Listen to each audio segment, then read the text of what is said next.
This program features live coverage of an African safari and may include animal kills and carcasses. Viewer discretion is advised. Good afternoon, everyone, and welcome to an extremely hot day here in Djuma Game Reserve, the first location of many across Africa that you will see today for your afternoon live safari. Now, I have a funny feeling that everybody's going to complain about the heat. I have heard that it is 40 degrees Celsius and 100,000 million degrees Fahrenheit. Yes, it's very hot. We're all melting. But my name is Lauren, and I do have cat on camera, and we're just at Treehouse Dam admiring these lovely little lapwing chicks. They are absolutely adorable. Blacksmith lapwings, of course. But because we're live and interactive, you must send in your comments and questions. We want to hear from you. Your lovely comments, of course. You are welcome to now head over to our website, wildearth.tv, and you can now send in your questions that way, in order for us to streamline your questions. So I am very excited today about our live safari.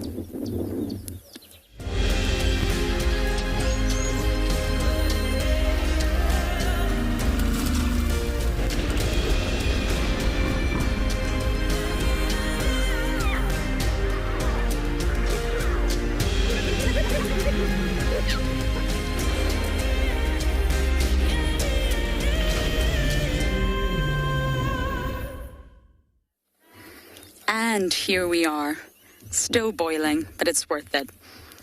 These two little chicks are adorable. I don't actually know how many eggs the adult laid this time round, but I do know that there are two chicks remaining, and sadly they don't have the highest of all survival rates, blacksmith lapwings. But they stay with the parents. Both adults are here and they're being incredibly noisy. Noise will attract attention, I'm afraid, and that's maybe one of the reasons that they don't have the sort of highest survival rate. But mom can lay 4 eggs, so whether she laid 4 or not, we do not know, but there's 2 chicks remaining here. And there's another chick that I have to go and see, of course. The Wig family. I believe James got very, very lucky this morning and saw the chick on his own. So I've got another wonderful diagram for you all, and I'm going to head straight into the Mulwati and say good afternoon to our precious owl family.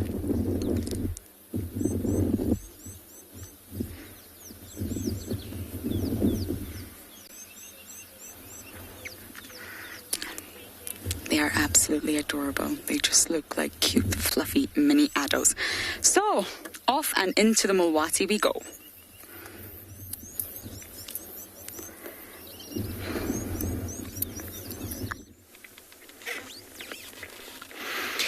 Good afternoon and a very warm welcome from a very warm andBeyond Phinda Private Game Reserve, where underneath the shade of that scented pod you might just be able to see a little tawny blob in the shade, and that is a very fat lioness that is trying her absolute best to keep cool. My name is Damon, and behind the camera we have got Craig this afternoon, and we're not very far from the lodge at all. We've stopped by this little area where we saw a lioness this morning, and we just wanted to see if she was still around before we head off into those open plains again this afternoon. There we go, the lioness just lifted her head. Did you see how she just lifted her head there? Just saw the little black tips on the backs of her ears. And just looking through my binoculars, have a look at how her belly is heaving up and down. Just a result of how hot it is here this afternoon. And unfortunately, where Craig and I are sitting, there's not really much shade. So for us to film her, we're going to have to tough it out here in the sun. Luckily, there's a bit of a breeze blowing over our backs from the northeast.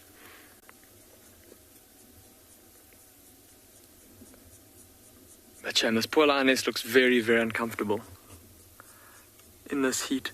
I suppose the upside is that her tummy looks full, so she's obviously eaten something.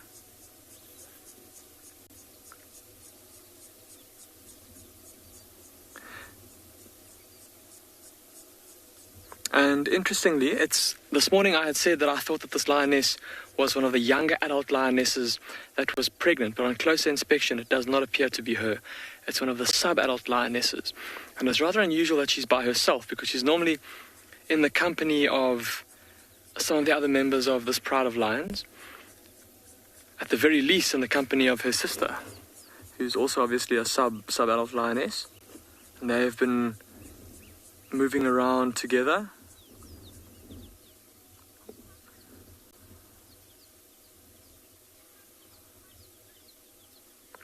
Penelope, you're saying she's panting quite a bit. Her tummy's really heaving up and down, Penelope. I'm glad that you can see that through the camera. And yeah, just a result of how hot it is here, and because of also that full tummy of hers. And for her, that's the only way that she can keep cool, is by panting. And of course also lying in the shade there. But she keeps, look how she just lifted her head there. I think something's maybe crawling around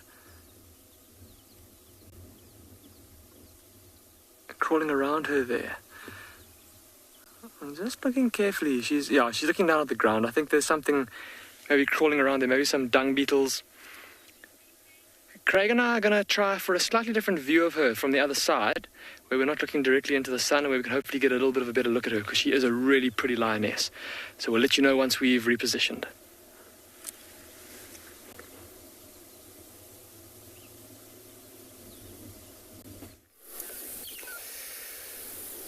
Good afternoon, everybody. Welcome to Djuma Private Game Reserve, to your very own live safari from the African wilderness.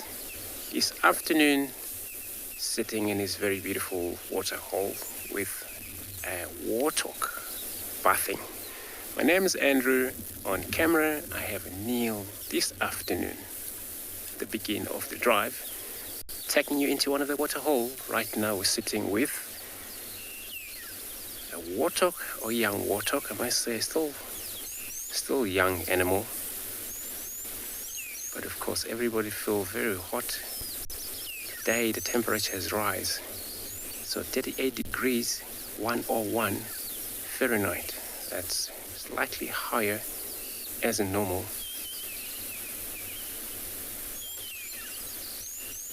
We're animals that they mostly like to wallow in the mud. Warthog is one of them. Elephants swim in a dirty water bath. Buffaloes, a rhino as well. That very young warthog, probably separated from the rest of the group, from the sound of the group, found herself, looks like a little girl, but enjoying bath. It's all about the cooling off.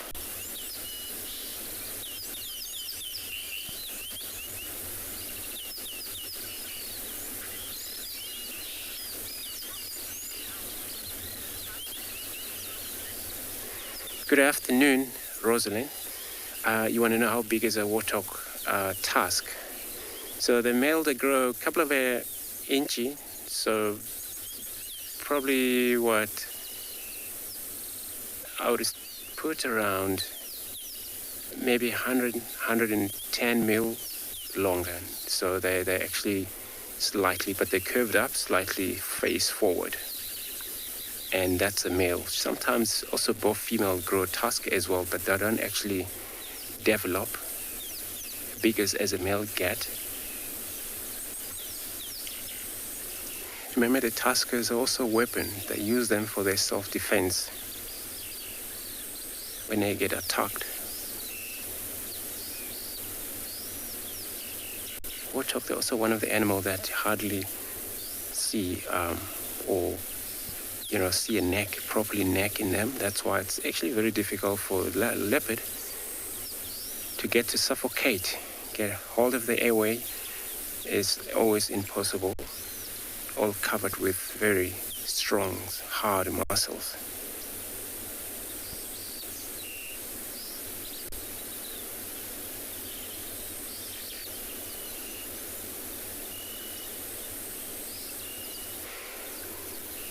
Remember everyone, this is your live show. We will also like to hear from you.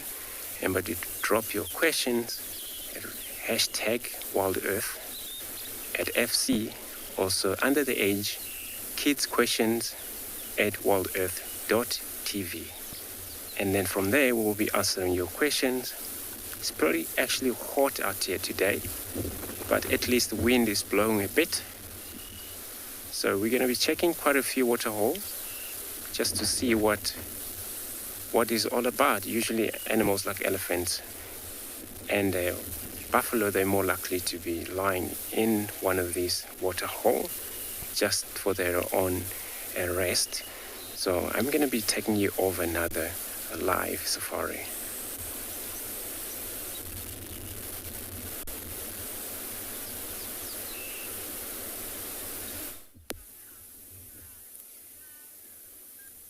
A warm welcome to a beautiful day here at andBeyond in Ngala. We're looking at a saddle-billed stork that's moving just past this one particular waterhole.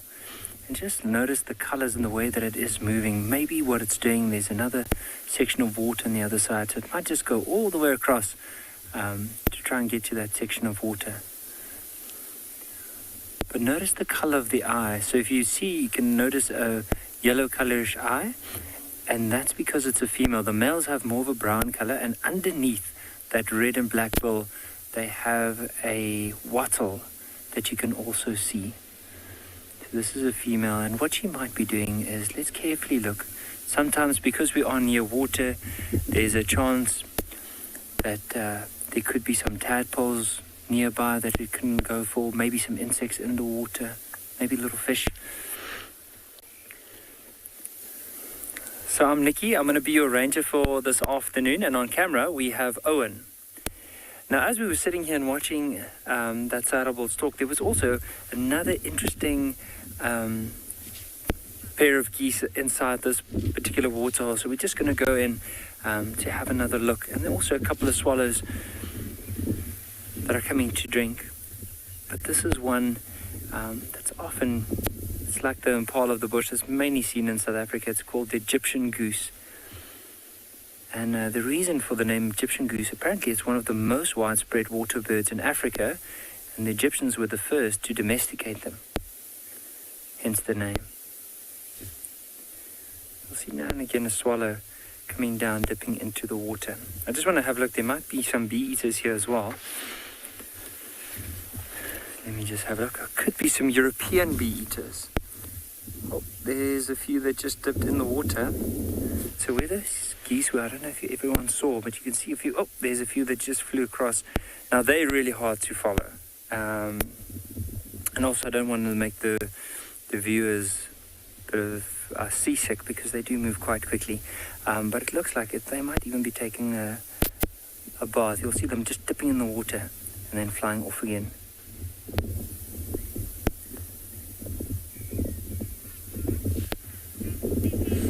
But for now, Owen and I are going to carry on. Maybe go explore other waterholes like this and see if there's any chance of maybe elephants or maybe buffalo going down for a drink, or might be cooling themselves down.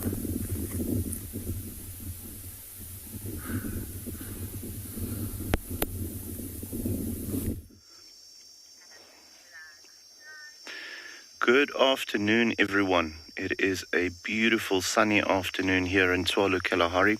My name is Moritz, by the way, guys. Behind the camera we have David, and we've got some very relaxed giraffes this afternoon. As you can see, the one is lying down. Both of them were actually lying down until a moment ago. The one just got up, and it's quite interesting to see them when they lie down like that. With giraffe, they have quite the short sleeping cycle during a 24-hour day. They say that they only effectively sleep for about 20 minutes every 24 hours. You will find them, however, doing that during the warm parts of the day, or just when their bellies are full, when they're busy ruminating. So what they do is, when they lie down like that, their necks has to be upright like it is right now, just because they've got a 25 kilogram heart that pumps the blood all the way upstairs. Now, as soon as the head goes parallel or below the heart doesn't stop pumping at that rate. So all of the blood rushes down to the head. Now, luckily, they've got a little valve just behind the ear that regulates the blood flow to and from the head, but it will only be able to withstand the pressure for a certain amount of time. So as soon as it's below the heart for a little bit too long, it's going to push through, and it's going to, flood the brain with blood, which will make the giraffe very dizzy, possibly pass out, and that could be fatal for him. So very important for them to lie in that awkward position if they do lie down. But like I said, sleeping only effectively for about 20 minutes every 24 hours. A very, very strong power nap. The rest of the time, they'll find them lying down there like that. And they do say that with giraffe, they can, just like whales, during the day when they're chilling like this, switch off certain parts of their brain just to reboot the system so that they don't burn out. But for the herbivores, it's very much a case of resting rather than sleeping, because, as soon as those eyes go shut, the predators are prowling. So it's very important for them to be aware of their surroundings at any given time. But yeah, always special to see them lying down like that. They are in quite a vulnerable position when they do lie down. As you can imagine, standing up with those long legs is quite awkward. So for them to allow us to see them lying down like that is quite special. This one is a young male. All three of them actually young males. There was two together and then one off to the right. But he was just behind a tree. So yeah, guys, our plan for this afternoon is to go and find some cheetah. We are going to find some tracks now and follow those until we find them. So as soon as we do that, we'll go show you. But for the meantime, we're going to move on to those tracks again and send you off somewhere else.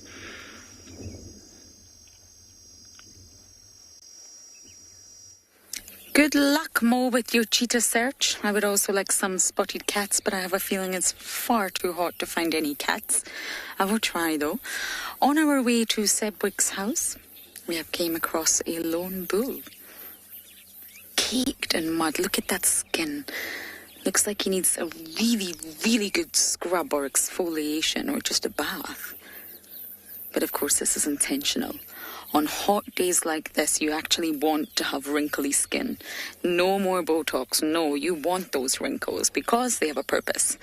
They're actually there to retain water. Each little wrinkle, even on the soles of the feet, retain water. Not just water, muddy, moist, wet mud would also stick in the wrinkles. And considering the skin of an elephant is about 4 centimeters thick, these wrinkles hold in moisture, and it's said to hold in about 5 to 10 times more than would any flat surface.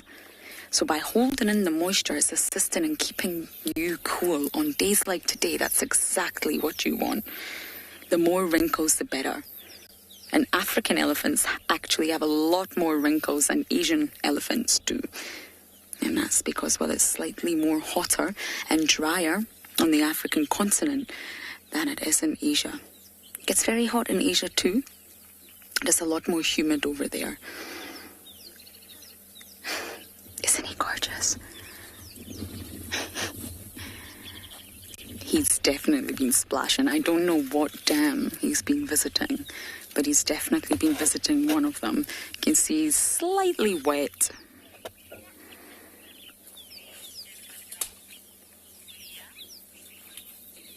Ria? You're asking, can elephants see in the dark? Yes, they can. They're not really they don't see in the dark as well as maybe the predators do. because they're not essentially classified as, oh, my car's rolling, I'm going to put my handbrake on, as nocturnal. But yes, they can see in the dark. Absolutely, they can. They move in the dark. They do feed in the dark. Elephants sort of move, feed, drink all 24 hours long.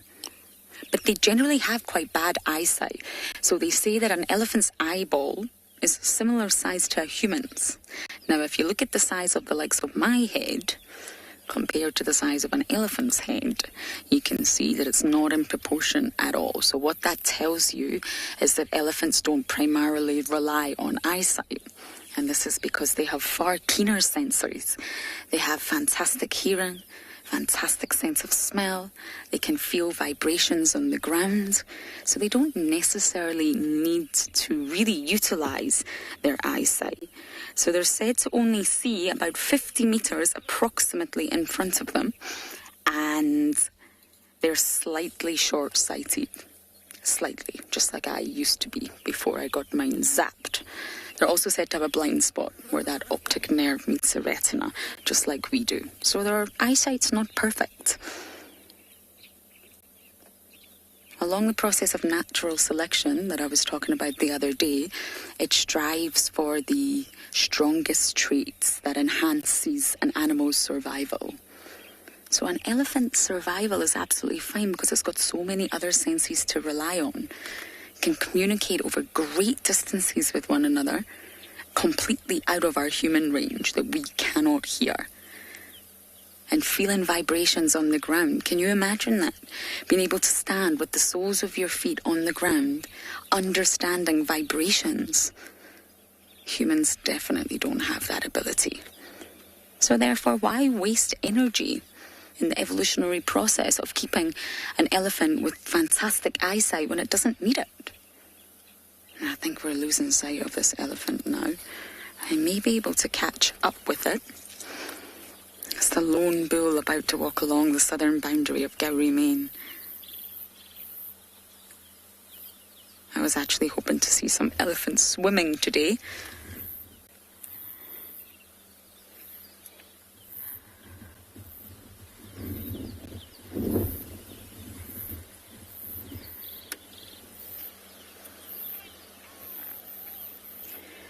So we're going to let this bull enjoy his day. I have a funny feeling he's going to cross into Little Gowrie, and we're heading to Sedgwick's house now.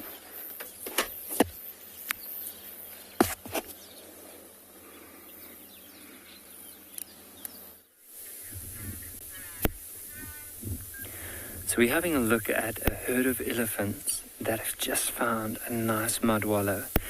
And you can see the shine on their back, so that's just the sunlight reflecting off. So they're basically taking trunkfuls of mud and then flicking it onto their back and on the side. And you'll see even the youngsters were rolling in it a bit earlier. See the one just off to the right, just grabbing some mud with its trunk and then splashing it and spraying it onto its belly, and also onto its back and around the ears. Now there is, look at the vegetation between us and the elephant. You see how it's moving? So there is a little breeze that is blowing. Oh, there's the babies in the back. Now that small one that's now just turned around. Earlier on it was rolling in the mud and the mom just had to help him get back onto his feet. But so there is a breeze blowing, and imagine with this elephant just covering itself with that nice patch of mud as well as a bit of water, and now you have this breeze blowing over them. It helps to cool them down so much. Hopefully they don't move away, because if they carry on moving to the right, we might not be able to see them, so we'll follow them as long as we possibly can. Now it might be that this one, just here closer towards us, might be a bull. It's very hard to see, especially from the angle in the sunlight that we have to work with here. But noticing it, and why I say so, is because it looked quite a lot bigger than some of the females that were closer around the water with it. But it also could be a big female. I couldn't see the head.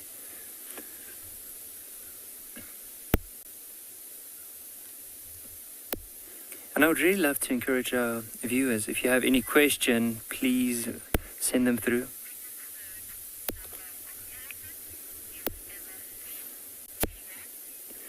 Finak, the biggest herd of elephants I've ever seen, probably, I've seen quite a lot of elephants in Botswana and the Tulu block. I've seen maybe close to 100 together in one group. But here in andBeyond Ngala, I've also seen herds of nearly 150, possibly even 200 elephants moving through an area, which is quite a sight to see. Now let's see, if those elephants keep on moving, we might have to carry on and hopefully be able to find some more elephants. Because what they do from there, so the direction they're moving is they're basically moving straight towards the dry riverbed.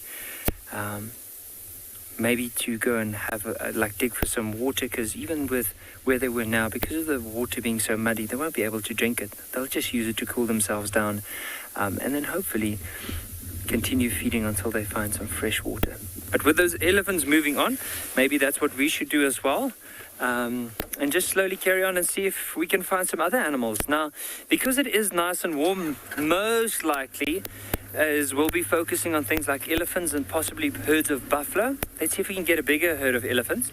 But hopefully as it starts cooling down, we'll start looking out for some of the predators, maybe leopard, lions. Always a little treat to see wild dogs around, or maybe even cheetah. And then, of course, just carry on into a night drive and see what we can get.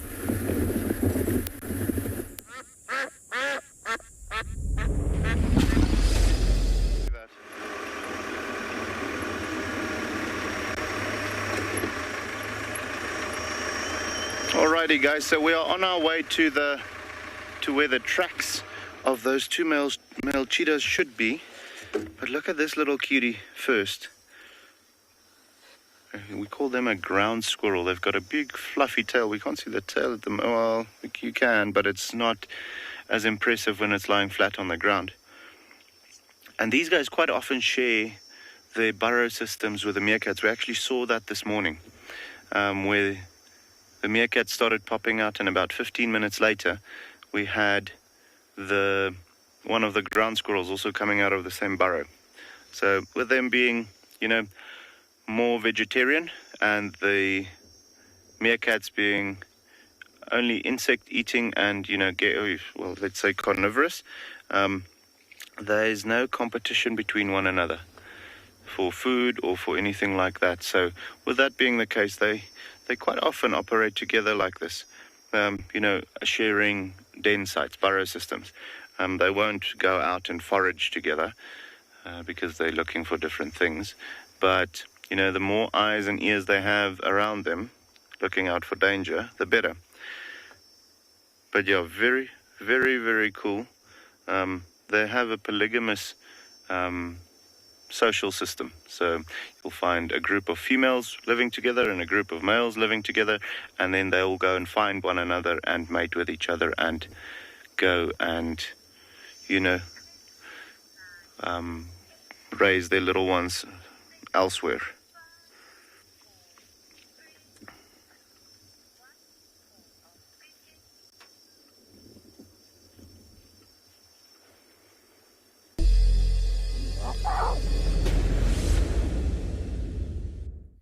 I am not the only one complaining about the heat today. My cameraman is too. No, I'm joking. Tandy girl. She does not look happy with the heat. She's panting. She's been snarling, but not at us. I think she's just angry at the heat. You get a little bit grumpy when you're too tired and too hot, and imagine being a leopard in this heat. I have not seen Tandy in quite some time, everyone. Hello, beautiful. Oh my goodness. For leopards, it can be easy. They will not move, really. I didn't actually think we would see a spotted cat today. I eat my words. I didn't think we would see any cats, but it must be cool here. Just at the sort of very southern point of the Mulwati, in the shade, against the embankment. It still can't be pleasant. You really won't see much movement in this heat. She may go for a drink. We're very close to twin dams. But other than that, it's far too hot. Now, I talk about this a lot, but really what she's doing, just like your domestic dog or cat at home, she's panting to cool down. It's very efficient. Not so efficient for humans, I don't recommend it, but for animals like this, it's very efficient. Opening her mouth. She doesn't need to go or flutter like birds. No, she just needs to pant. And that moist environment in her mouth is going to help her lose heat. And it is quite an efficient way of doing that. And of course, seeking shade, doing everything you can to cool down, considering the fact that you're covered in hair.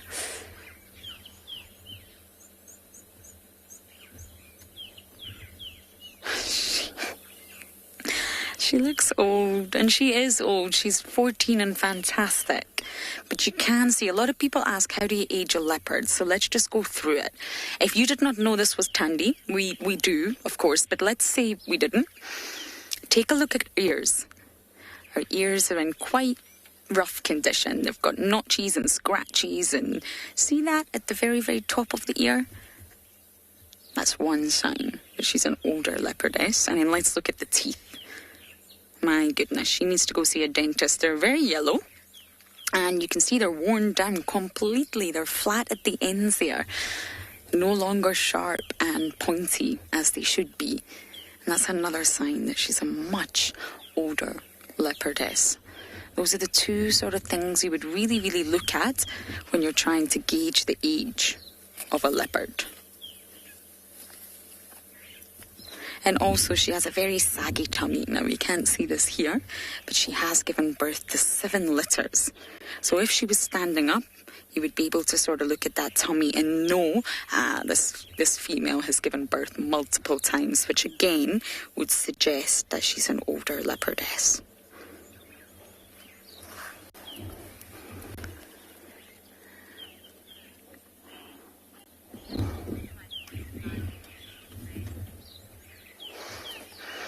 I didn't get that name, but you're asking, could a leopard fight a lion?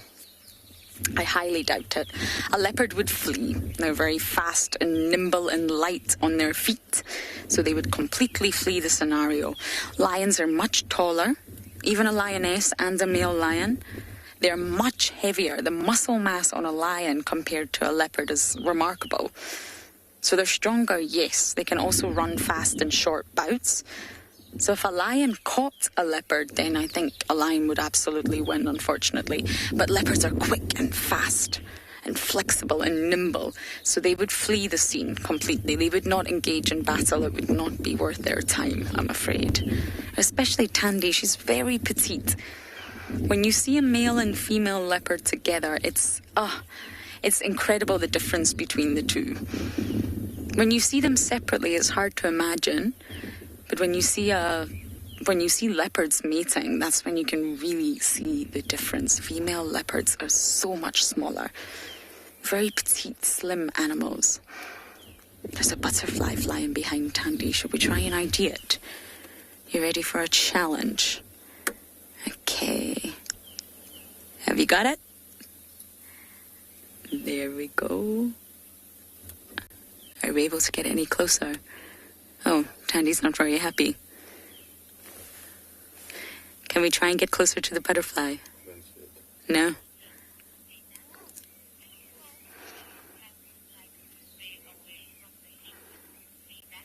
Spas, good to hear from you. I didn't catch the question, no. I'll get Gwen to repeat it one more time.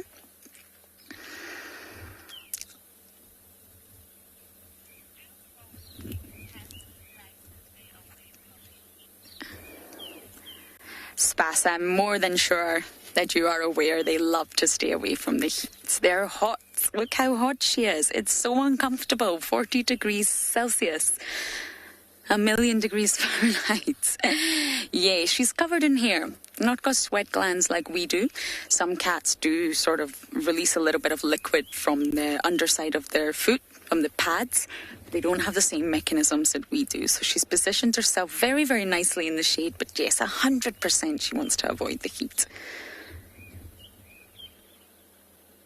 And they don't need to drink every day, leopards. They're not completely water dependent. But on a hot day like this, I would imagine she'll need to hydrate. And at some point she will move to twin dams to lap up the H2O. Oh, well done. Okay, I do know this one. But I am going to have to get my butterfly kit out that I have been using as a fan. This came in very, very handy. I used to be very good at identifying butterflies, but sadly, I have lost my way. If any of you can get to it before me, send it in the comments section. What species of butterfly do we have here? Oh, I think I've got it. Now, from the underside of the wing, of course this is not the top side, it looks like it could be the dark webbed ringlet. But I don't know if I've seen this one before. I definitely don't have it on my list. So any of you butterfly experts out there, especially you, James Richard, please do send it in and FC will pass it on to me. It definitely looks like it could be the dark webbed ringlet, which will be number 4 on my growing list of butterflies for this summer. Sorry, Tandy, we're back to you. Yes, I'm sorry.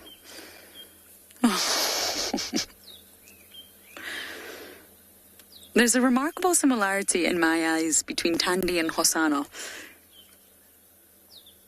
Now, they're only half related, but I see similarities in them. I don't know if you all agree. Oh, goodness. I wish I could help her cool down. But she will be used to this. 14 years old, every summer will be this hot. Every winter will be cold. I wonder where her son is.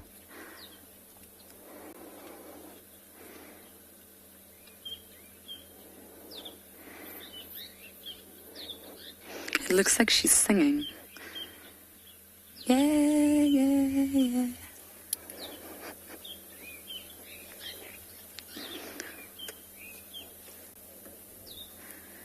Now, I haven't had a good look at the tummy, but from this angle, it does look quite full. Not bulging, but I don't think she's starving. Okay, well, at least Tandy's in the shade. However, we are not, but we are going to sit here and watch her sleep.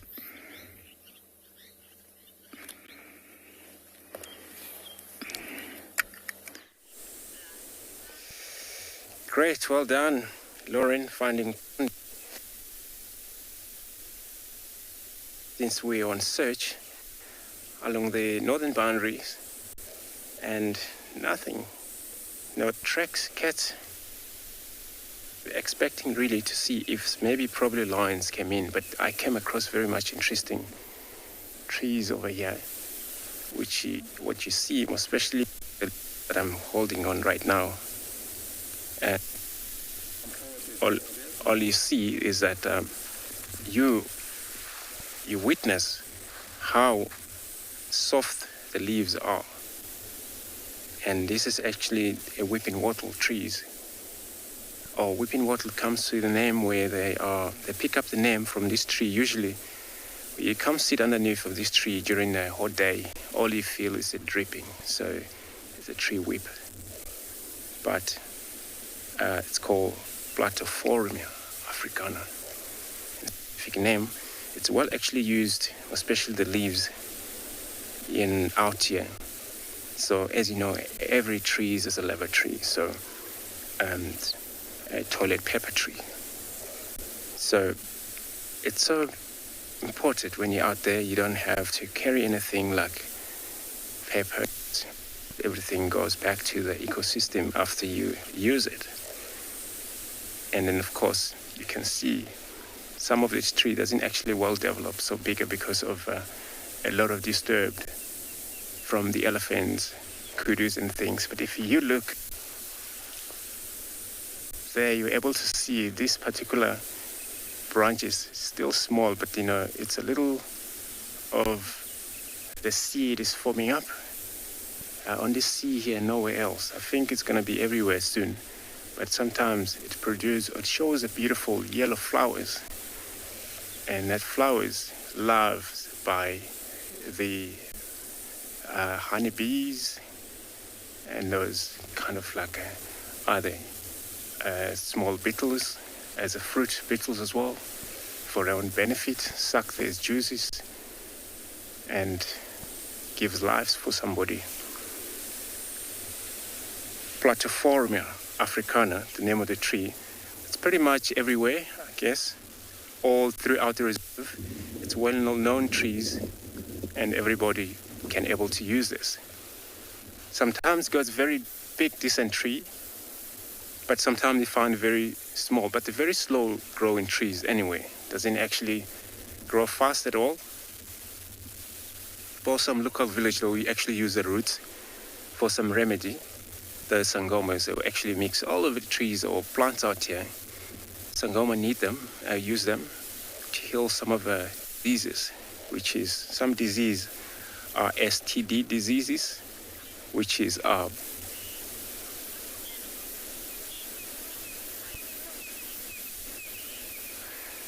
Jay, you want to know what kind of animal will eat this leaf? So elephants seen pretty much feeding on it.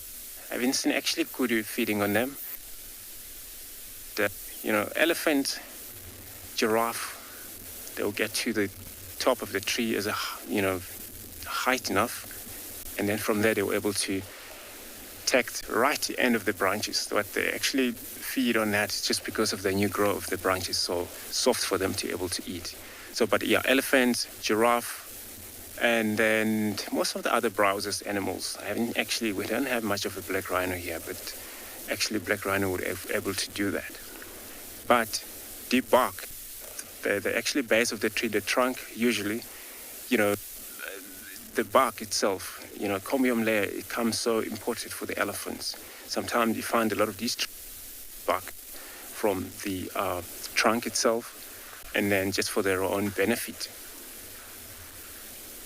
And then, of course, that comes so much destruction for everywhere in the reserve. But in a point of view, you can actually look around all trees that are down. It's elephants, but for return, it actually brings a lot of benefit from the young animal that they can actually able to reach the top. So I'm going to carry on my search around here again, and then I'm going to be taking you off safari.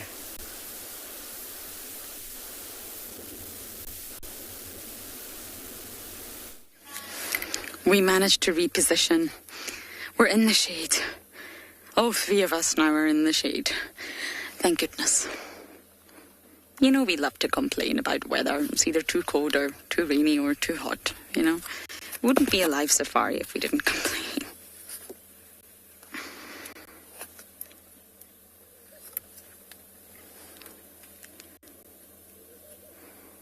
I think it's actually too hot to sleep. She needs to pant.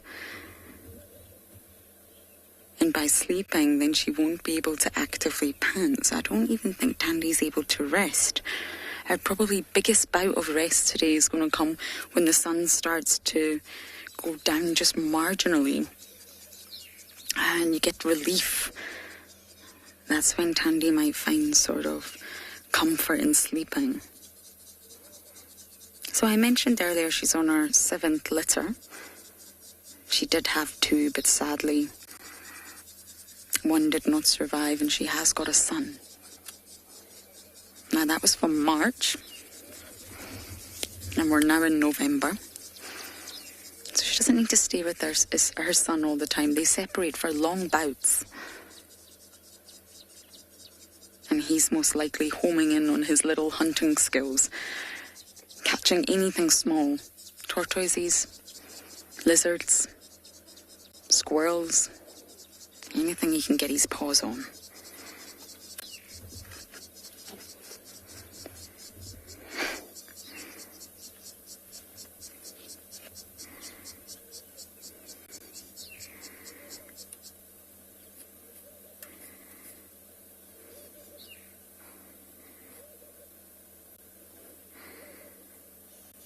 Now, many of you know I'm fascinated with Latin names. I absolutely cannot speak Latin in any shape or form. But I love the fact that every name has a meaning and it's chosen specifically for that organism. and a leopard, as many of you know, is Panthera pardus. Now, how that came about is long ago, they believed that a leopard was actually a hybrid. I'm talking very long ago, between a lion and a panther. So lion in Greek is leon, and that's where Leo comes from. And panther is pardos. So they thought that long ago, leopards were a hybrid. And of course they're not. They're not at all. They're their own species. But that's where the name Panthera pardus comes from. And yes, she is related to Karula, the great Karula. Oh, we're getting a little bit antsy there, Tandy, aren't we? She's Karula's daughter. So she's part of the Karula lineage, and of course so is Hosanna. So that's actually what I meant when I referenced that I see similarities. It's across the eyes. Nowhere else really, but across the eyes I do see similarities in Tandy and Hosanna. I think you can just tell that they're related, and of course they are related. They're both offspring of Karula, different fathers, so...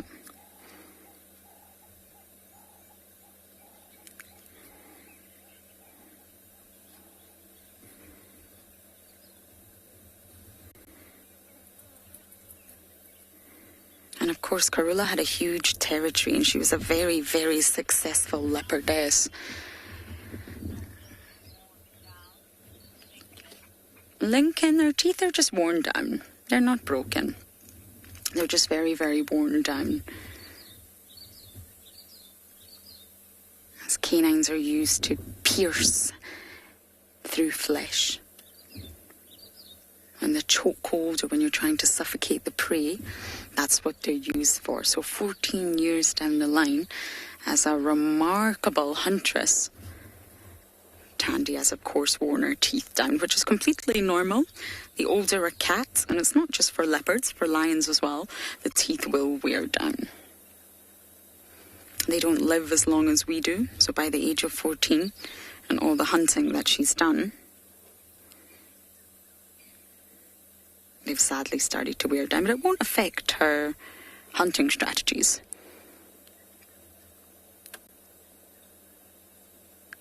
They're just not as sharp as they used to be.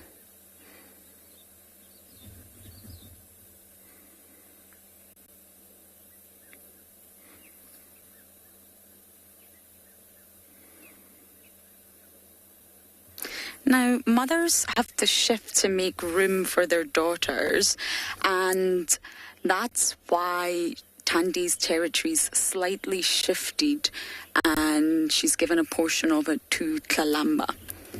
So it's better for her to sort of border the territory with her daughter than be it a stranger.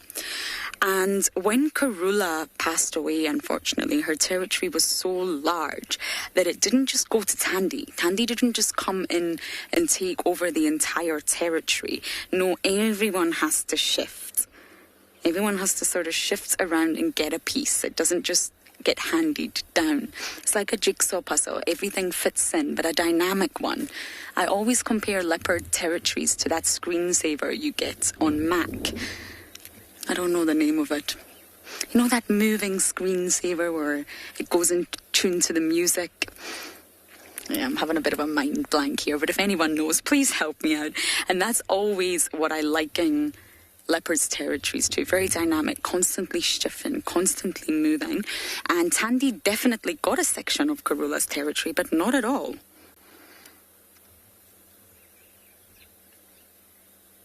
And Tandy's recent shift to make space for Tlalamba would then have a knock-on effect into Kuchava.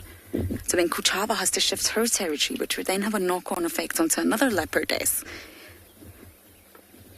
So they're all constantly shifting to make space for each other. They don't yes, they're competing, but they also don't want to clash. They don't want to battle.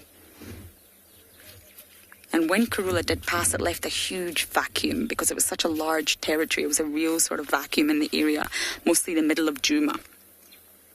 And sort of Tandy stepped into most of it. And then Kuchava sort of stepped into a bit of Tandy's.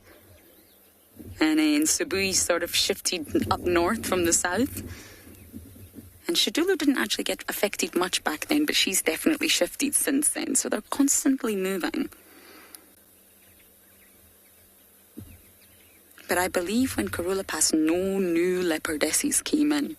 It's just the current leopardesses that they have, just moving around one another to fit into that big jigsaw puzzle.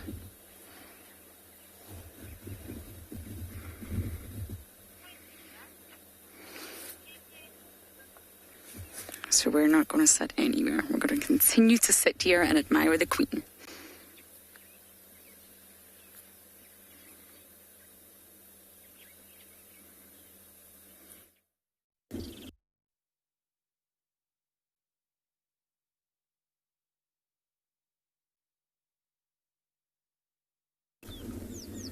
And driving along, we came past a big mud wallow, and in the mud were these two white rhinos rolling around.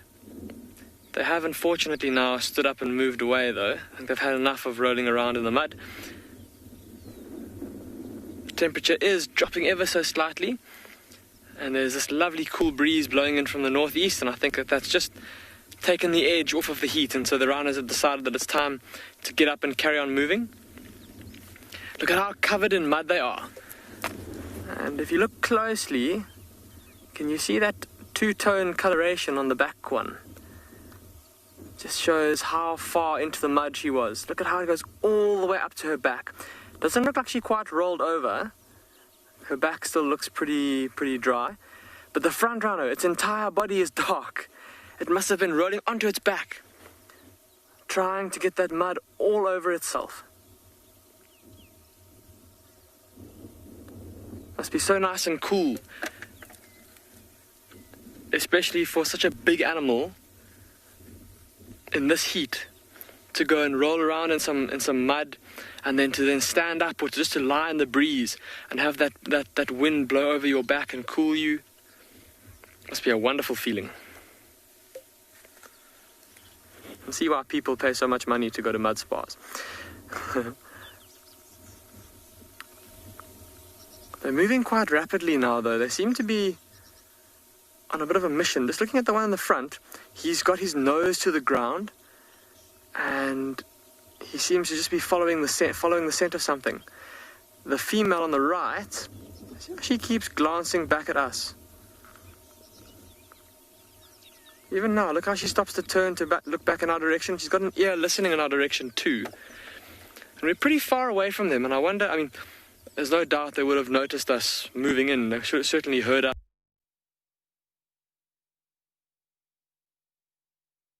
They were moving in. They should have certainly heard us. Maybe she's still a bit unsure of us, though. The wind is blowing from her to us, and of course a rhino, with its sense of smell being one of its most important senses, maybe just that inability to smell us is maybe just a bit unnerving for her. But it's very strange. Like I said, we parked very far away from them, so I'm not convinced that it is us that has caused them to move. But it looks like they're going to keep on walking in the direction of that grove of fever trees in the distance there. And so as that female starts to defecate, I think we might loop around to the other side and try and get another look at them.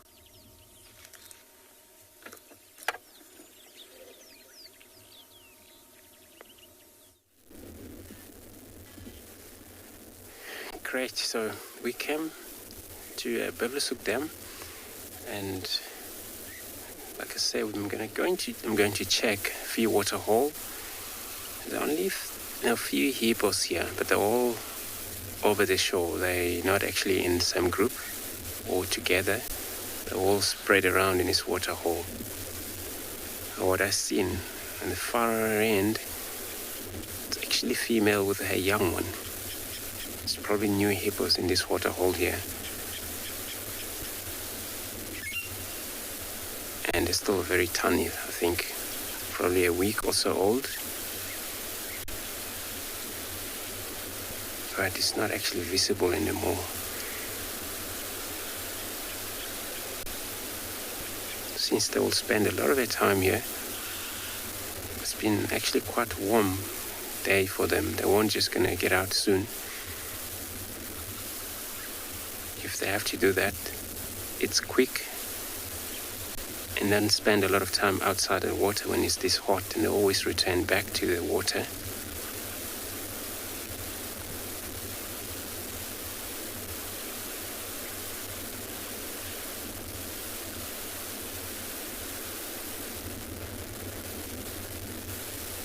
Like as usual, it's got to be always one male dominating this waterhole.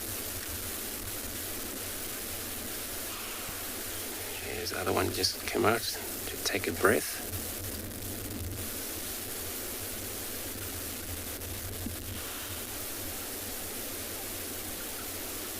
Actually lost the visual of the one that has a baby. I'm not sure if it's that one or because they kept switching position more especially. Oh, it could be the one. See a little bit of the head of a young one.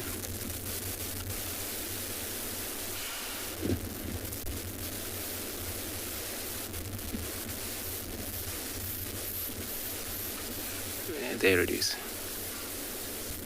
Only see the limp of it every now and then.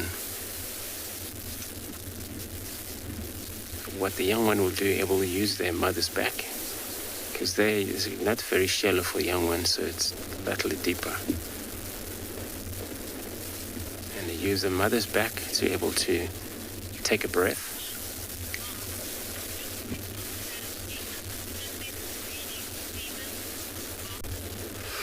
March, good afternoon. Hippo, they breed all year round. So they're actually not a seasonal breeder. And we understand that they're actually water-dependent animal, always be in the water for their own safety of the skin. But wherever it's a lot of water and a lot of vegetation for them to be able to feed, which is grasses mostly, and they're all just going to make it throughout the year. Winter, which is the most serious season for most grazer animals. The winter, all grasses. Sometimes they run out of the grasses. But if it's a lot of grasses, then the water is available to sustain their lives.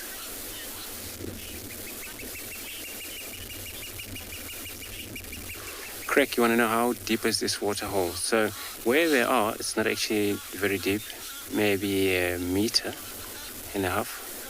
But we're sitting right here on this very damn wall, and close to us, towards us, it's very deep, maybe 4 meters, somewhere like that. So Beverly Souk Dam, it's actually very deep. Look at this yawn here.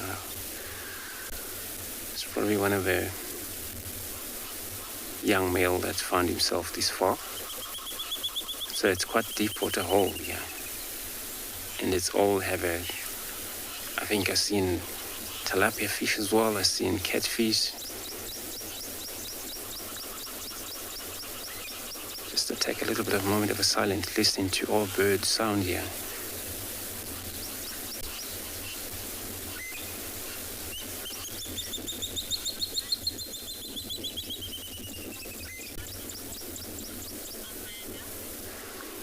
Amanda, yes, many of time hippo do that. They be suckling under the water. Can also when they're outside of the water. They spend a lot of time inside the water during a daily basis. And then finally the baby has to drink milk from there. You see, drinking once the baby get a hold of their teats, and that's all, suck milk out of that without any mix of the water at all.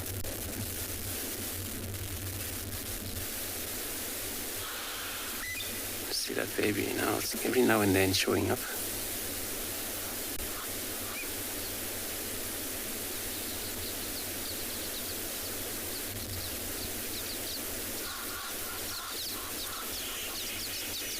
Hippo, they're also one of the animals, when they run out of the water, they can switch from another water to the next one by doing that at night.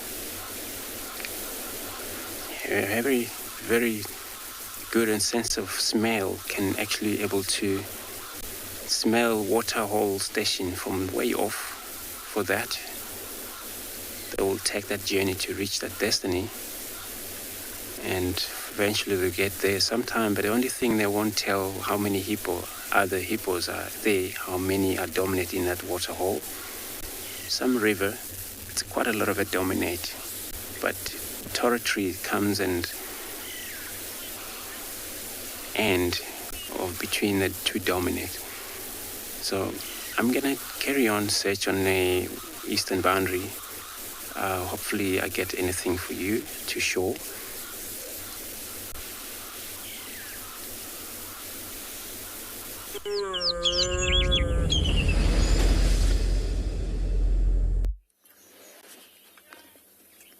Poor Tandy, still suffering, but we're all covered in shade now. And I think I'm just going to sit here and let you enjoy all the sounds of the bush.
Unfortunately, we couldn't keep up with those two rhinos, everybody. They went off into a pretty dense patch where we didn't really have the best view. So Craig and I have continued through the plains, and we've come across an enormous herd of buffalo.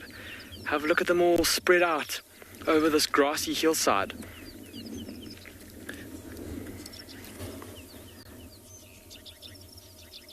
Quite a big group of them, and in amongst them a couple of wildebeest.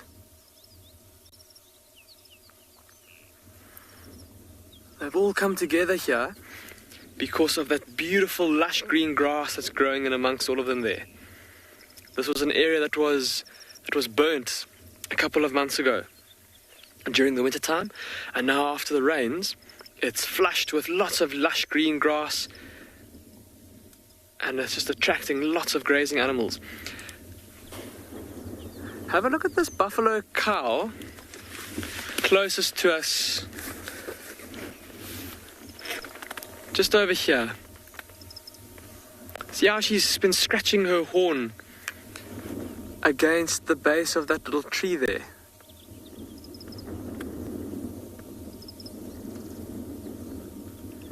Now she looks like she's licking her lips or licking her mouth. And tough to see from here because she's a little bit far. There we go. She's starting to scratch again.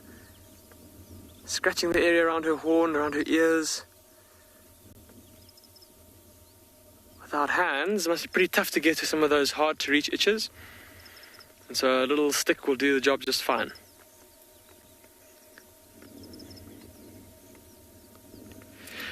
Just looking through my binoculars, it looks like her one eye is closed.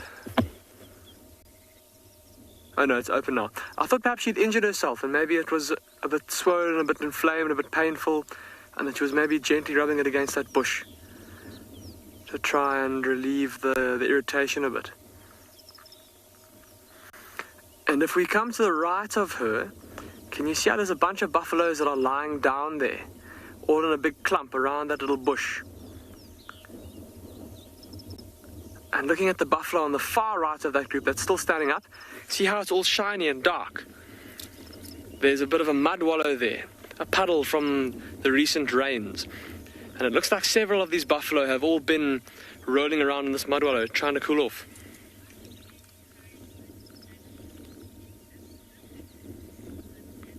Rosanella, you're asking if there's any hybrid animals that live in Africa. Rosanella, that's an interesting question. And off the top of my head, I can't think of any mammals living in the wild that are hybrids. I'll think about it as I answer your question, but my first thought comes to birds, Rosanella, and yes, there are a couple of different bird species that do occasionally hybridize. Images that I've seen most recently were of two different robin chat species that appeared to have mated and then produced an offspring that looked a little bit, well, half like the one species and half like the other. And I don't remember exactly which two robin chat species they were. I think the one was a red-capped robin chat, but I forget the second of the two species. Two very closely related species that look rather similar, have similar habits, similar habitat. But Rosanelle, it's a very rare occurrence, and just the way that animals are, the way that they have evolved, different breeding strategies, different courtship rituals, it normally kind of prevents that kind of thing from happening. Because typically speaking, a hybrid animal is generally infertile and can't breed, can't pass on its genes. And that's not what, in terms of animals wanting to keep their species going, may ensure the survival of their species. It's not what you want, really, is to have genes diluted by other species' genes and to have infertile offspring being born. So it's not a very common thing, not a usual thing. But Rosanella, it definitely does happen with birds, very rarely. But off the top of my head, for now, I can't think of any mammal examples that I've heard of.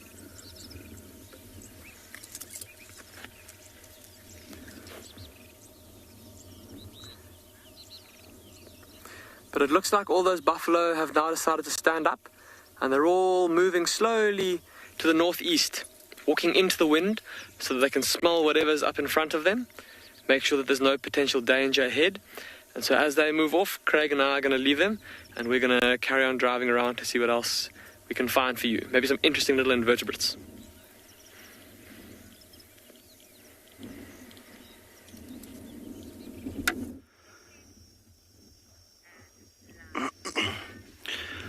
Alrighty guys, so it took some tracking, but we have located on these two male cheetahs, our two territorial males that we have in this particular area closest to the mountains. And as you can see, they've had a busy couple of nights and days, for that matter, days mostly. After the rain has fallen, they have had to, patrol the entire outer boundary of their territory and start remarking because everything was washed away. So been doing quite some walking. For the first time I've actually now seen the extent of their territory. Sometimes you just miss them, miss their tracks, and you don't know exactly where or how far they do go. And it's incredible to see how large of a territory they've got. But, as you can see, out for the count for the moment, but very happy to have found them. And now we know that we will be with them as soon as they start getting active. I do think they won't wait too long. Now, during the warm parts of the day, yes, of course, they'll look like this. But I'd say from around 5 o'clock maybe, it's in about, 15 minutes, maybe an hour, they might start looking to start patrolling again. You can see the wind blowing is tickling that one on the tail. He's flicking it every now and again. But yes.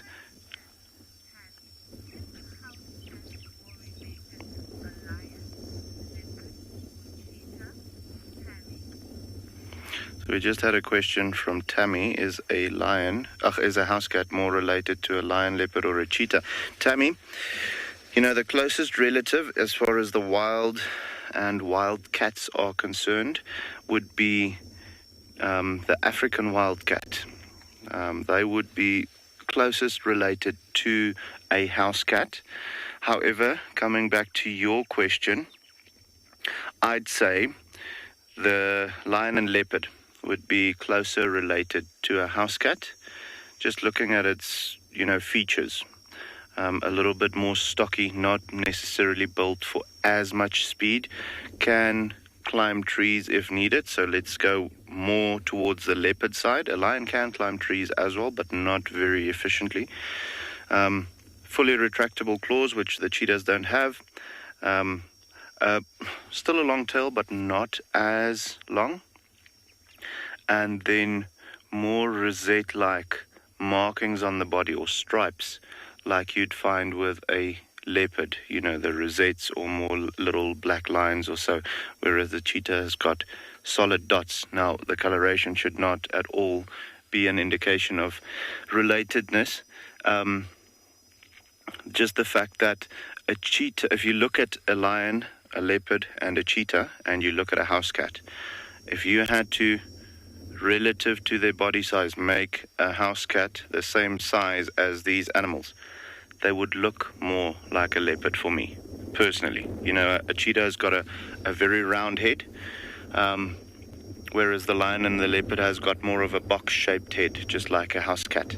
The cheetah is built for, aerodynamics and speed, and not necessarily able to effectively climb up and down trees that well, whereas the leopard excels at that. And a little bit more stocky built with the leopard. So I would go, if I had to choose, the leopard would be the closest relative.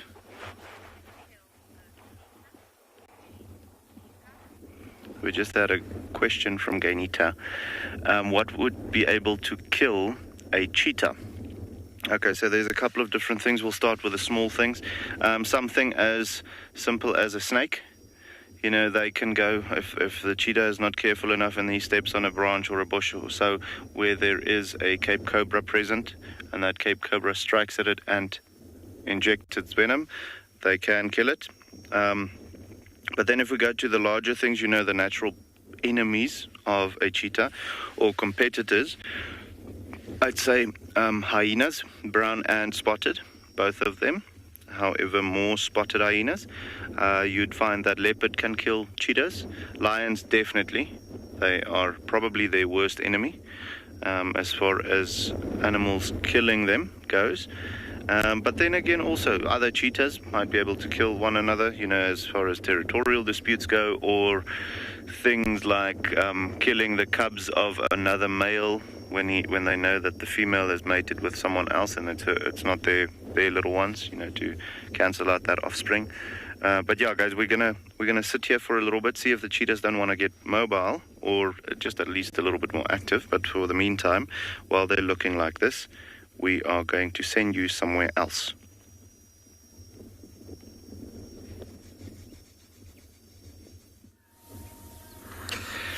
Welcome back to andBeyond Phinda. It didn't take too long for us to find a very pretty and rather unusual looking little invertebrate.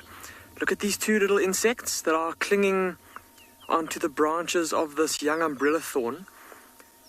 Have a look at that beautiful kind of bluish grey colour along their heads, and that very pinkish red stripe that goes along their wing cover. And these are called pink-banded weevils. And they're actually busy mating right now. And if you watch very carefully for long enough, you'll actually be able to see the egg come out of the female, and then the male will fertilize it. And it just happened a second ago. It's a little yellow thing that comes out, and then she kind of wiggles around, and the male also wiggles around as he fertilizes the egg, and then she withdraws it back into her body. So it just happened now. And I don't know if it'll happen again. To be honest, I haven't seen this very often before, so very exciting to watch and see what happens here. But looking around that There we go, they're wiggling. Let's see what happens here. There you go, there's the egg. See that yellow that's coming out?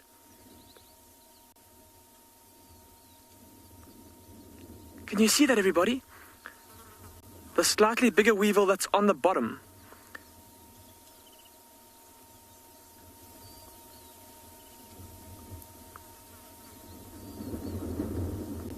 Look at that. Well, that answers that. We wondered if it would happen again, and it has. And I was saying there's quite a few different insects that are crawling around in this little baby umbrella thorn. Lots and lots and lots of pink-banded weevils. They're swarming all over this tree.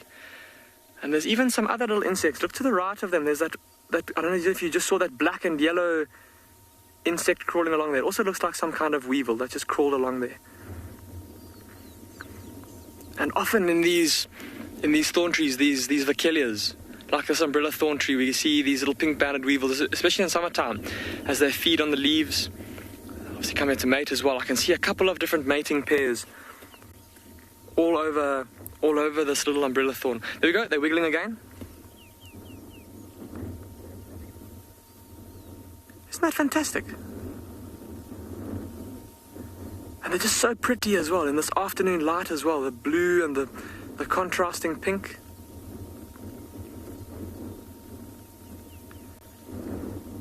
It looks like there's a couple of lone weevils wandering in their direction, busy feeding on looks like they're trying to feed on the new growth. There we go, busy eating the fresh shoots on this umbrella thorn. I wonder if they'll interrupt this mating pair. What will happen?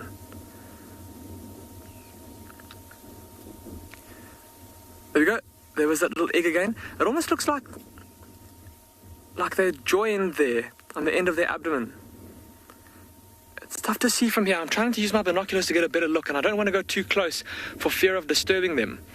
But it looks like the bottom one, the one that's on for us it'll be the top of the screen.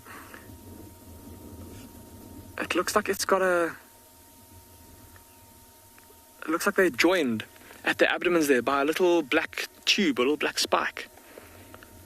That's obviously how the fertilization is taking place of that egg. Look, here comes another little weevil from the left and from the right. Let's see what happens here. What's he going to do when he discovers these two mating weevils? Here he comes, straight towards them. Oh, but ignoring them. Obviously on the lookout for food rather than... Oh no, he's going towards them. Climbing onto the same branch. Angie, you're saying what beautiful colors? They are super striking. They just, like I said, that stark contrast between the pink and the blue. Not a color that we really see too often, are these two shades of color so close together, that almost like gunmetal bluish gray contrasting with the pink. And like I said, I haven't been able to find too much information about these insects, but apparently they're edible. Now, I'm definitely not going to go and try and eat one, but apparently in some parts of the country they do get eaten. I suppose insects having a very high protein content, and just looking at this bush, how many weevils there are in here, if you desired, you'd be able to get a fair meal out of eating all of these little weevils. But how exciting was that? And so exciting, we said we were going to go and try and find an interesting invertebrate for you, and the first tree we checked, we found a whole bunch of them. But we're going to leave these pink-banded weevils, and we're going to carry on driving through the plains, see what else is around.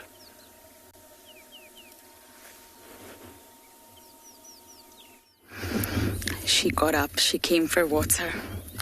Smart move, Tandy girl. It was a slightly bumpy drive for us to get here, but we're at Twin Dams, for those of you that know the reserve. And I went deep into how leopards drink the other day, so I won't bore you all again, but it's very much to do with physics, gravity and inertia. So every lap that she's doing with her tongue, she's not actually getting a large volume of water. It's very minuscule, and that's why leopards take a long time to drink. She's also very exposed out in the open, and therefore they're normally just a little bit nervous when it comes to sort of being exposed at a waterhole.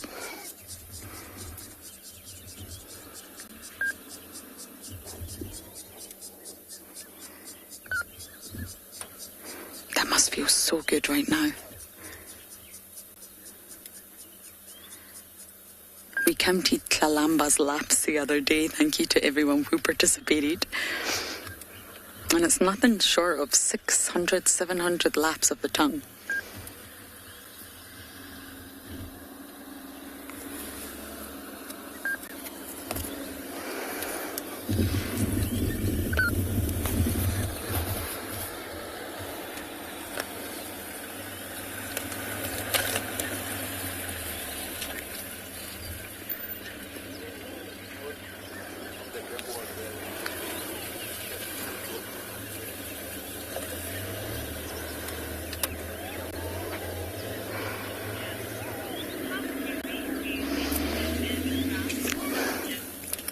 Oh, Jim, I have no idea. Speculation, I'm afraid. I really don't know. They normally say that female leopards can weigh anywhere between 30 to 60 kilograms. But I think she's on the far petite side. She's very, very small. I really don't know. I couldn't gauge her weight. We used to play these games in camp and all argue with one another, but she's very, very light, Tandy. She's definitely lost muscle mass, which is normal as you get older. Whereas Miss Kalamba, she's got a lot of muscle mass, that one.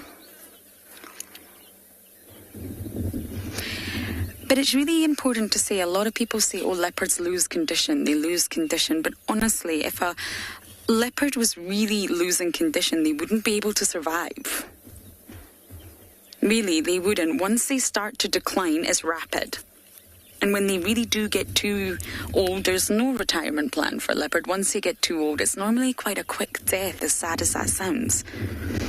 Most leopards die from either injury, other predators, or, well, starvation, and it's quick. As soon as they lose condition, they just risk being killed. They risk death. So when we say a leopard's losing condition, that's probably not the correct terminology. They wouldn't be able to survive when losing condition. Okay, we're going to need to follow our cats here, and we've got ourselves in a bit of a tricky position. It's not going to be easy to get out of, so I hope you're holding on tightly back there. There's another vehicle, so I'm more than sure we'll be able to keep up with the Queen.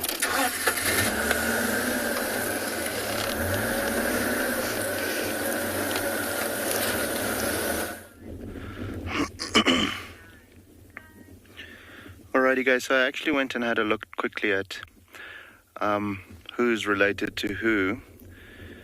So if you guys are still watching and you are still wondering, lion, leopard and jaguar is the three closest relatives as far as the big cats, and then tiger as well. So cheetah not at all related to the closely related to the domestic cat that we have around. So yeah, lion, leopard, jaguar and tiger, and that's all to do with the retracted claws. Cheetahs don't have any don't have fully retractable claws, and that is probably why it is a big reason that they are very distant relatives of the domestic cats. But yeah, as you can see, still nice and lazy. We're hoping that when they do get active, that there's going to be one of two things happening, and both of them will be epic. Either they're going to continue marking their territory, or they are going to look to hunt, because I can see their bellies are nice and flat. So I do think that they are hungry currently. The cherry on top would be if they are marking their territory and then come across something that they are hunting. It's always special to see both types of behaviors, and to have them combined would be even the best. But yeah, guys, as you can also, for those of you who followed the last couple of drives with us, you can see they chose again the shepherd's tree to lie underneath in the shade. There's a couple of blackthorns and camel thorns around as well, but they chose this one particularly because it's got that nice cool shade. So much better on a warm day like today. It's not blazingly hot. We're up to 32 degrees Celsius today, so it's actually just a nice day. But I mean, if you have to lie on the warm sand the whole time, it is nice to have a nice cool set of bedding. But they are out for the count at the moment. Just an interesting thing with both the cheetahs and the leopards, guys. If you shave off all of their hair, I know they've got the white fur on the bellies and all of those things, but if you shave off all of the hair on their body, their skin will be a very dark, almost a black coloration. Most of the time they are black in color, the skin. Just because, with these animals being out in the sun the whole time, they have to have a lot of melanin in their skin to be able to withstand the sun. Act as protection against the sun so that the skin doesn't burn as easily. So most of your animals, if you do see them, that's why also things like with genetic deficiencies, where you can see they've got blue eyes and pink noses and those types of things, albino types of animals, they don't typically last very long out in Africa. Just because they are not able to cope with the sun. And also, they stick out like a sore thumb.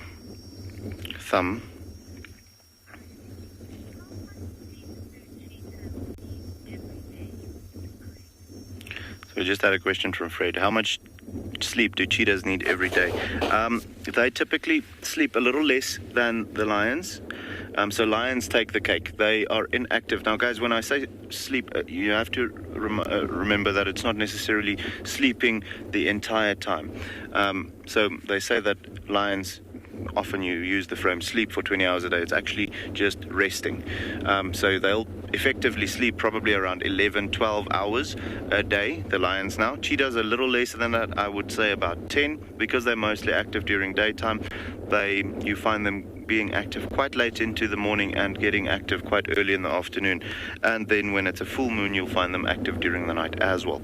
So I'd say sleeping effectively, like physically sleeping, eyes closed like they are right now, around 10 hours a day, maybe a little bit more, pushing it up to 11. And with the cats, they will always tend to sleep more than you would find, or any predator for that matter, will always tend to sleep more than the herbivores, just because they never know when their next meal will be. So conservation of energy is of absolute importance.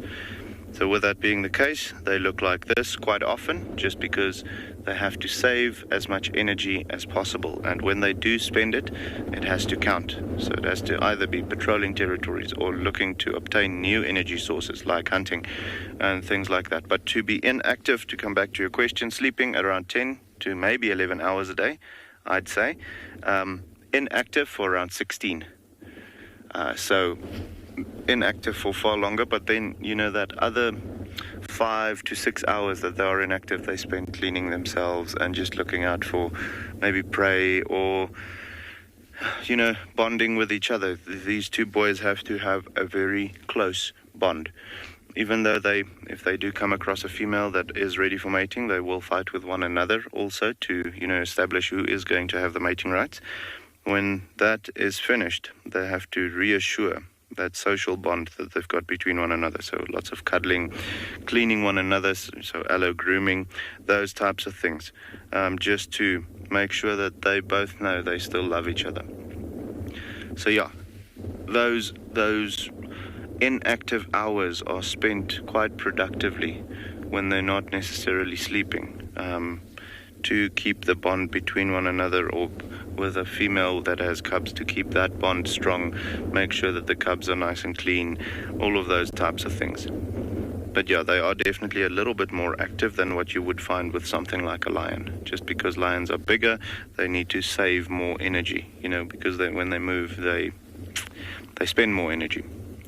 And they're not as successful at hunting. Cheetahs are much more successful at hunting as lions. They're just not as successful at keeping their kills once they've done so. Lions, I want to say, have probably a 75 to 80% success rate as far as keeping their kills is concerned, whereas cheetahs, they only yeah, they lose 4 out of 5 kills before they finish it. So, unfortunately, with them being a little bit smaller, muscular-wise, and also having the thinner bones, not as thick bones as far as density is concerned, they cannot risk the injury. But yeah, while they're looking not too active, we're going to send you to another beautiful location, okay?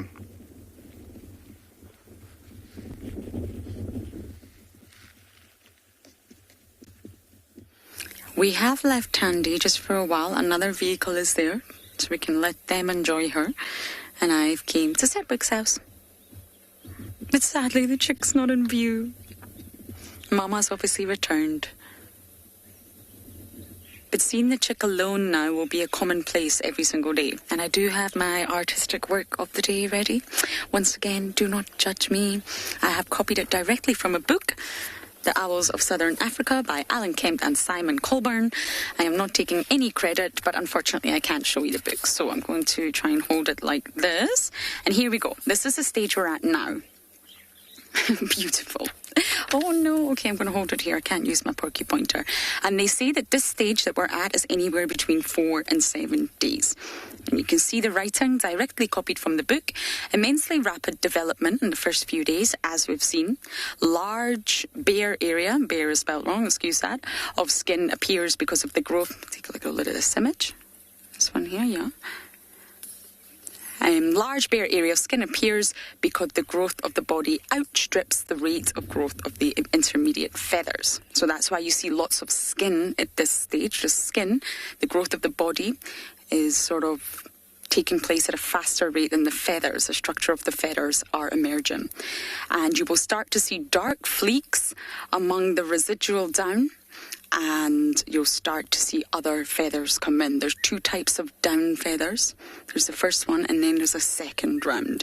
So this is what we're going to start to see now. And you'll see the first wing exercises. There will be no flight, but you will start to see them moving their wings like this individual is here.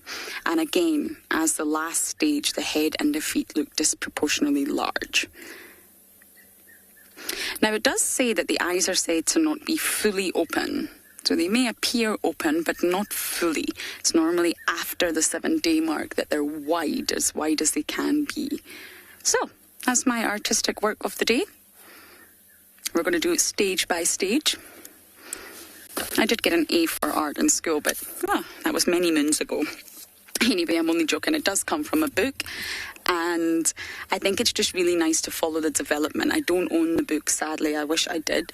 But I think we at least know where we're at, and I think I'm at the right timing. I do believe that the individual, as James witnessed this morning, is really at that stage between 4 and 7 days.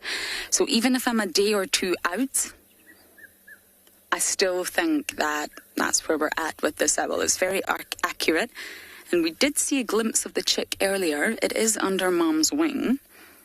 It must be so hot under there. Oof. I think if we're just patient enough, we might get a glimpse.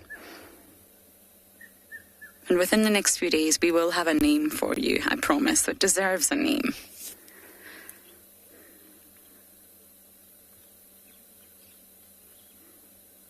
Mama actually hasn't even got a name. We just call her Mrs. Wig.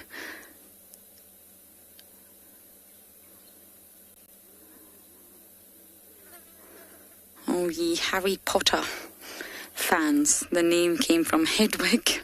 If you're not a Harry Potter fan, then no need to worry. But I think we're going to continue the Wig lineage. Mom's expression is exactly how I feel most nights after a day out in the sun. I can barely keep my eyes open. They start to go cross-eyed. I feel you, Mrs. Wig. But going back to the point, as the days go on, she's going to spend more and more time away from her chick, and that's normal. So although the chick is still underdeveloped, still weak, still not moving, only just starting to move its wings to exercise those muscles, not capable of running, not capable of flying, no technique or way to evade predators, So it's still a risk, but Mom will spend more and more time away from the chick each day we come. Sabi.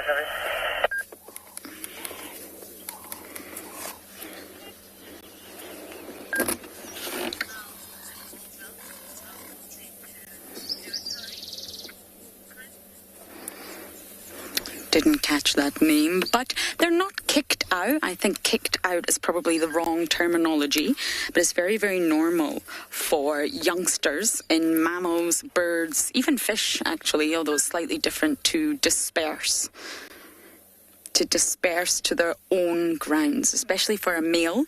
A male will need to go and meet his own female, set up his own territory, then mates with that female, and of course produce his own offspring. Just as a female will need to disperse to set up her territory. It's not that they're kicked out. Oh, Mum's hot, look, Ngala fluttering. You see that? She's doing the bird version of what Tandy was doing. She's very hot.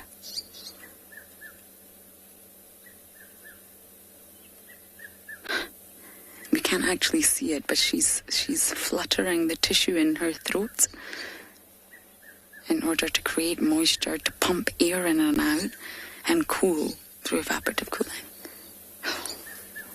But yes, kicked out is probably not the right terminology, but yes, it's a biological instinct when animals get to a certain age to disperse, just like hyenas, just like Hosanna dispersed. Hosanna was not kicked out by Tingana. But it's exactly the same thing. He needed to leave. He was in his father's territory. He needed to disperse to set up his own. And he also needed to find his own gene pool of ladies. Mating with Kalamba or Tandy is probably not a good idea in terms of genetics. And it's exactly the same for this owl. There's really no different. So they will reach a stage when they will disperse and start their own life. And that's actually what happened to Sebwig. Although we were very sad to lose him, for those of you that all followed Sebwig, he had to disperse. We still don't know if it was a he or a she, but still, they had to leave. And this normally happens at about 10 months. 4 months we start to see them disperse. So I'm going to sit here and sweat along with our hot owl.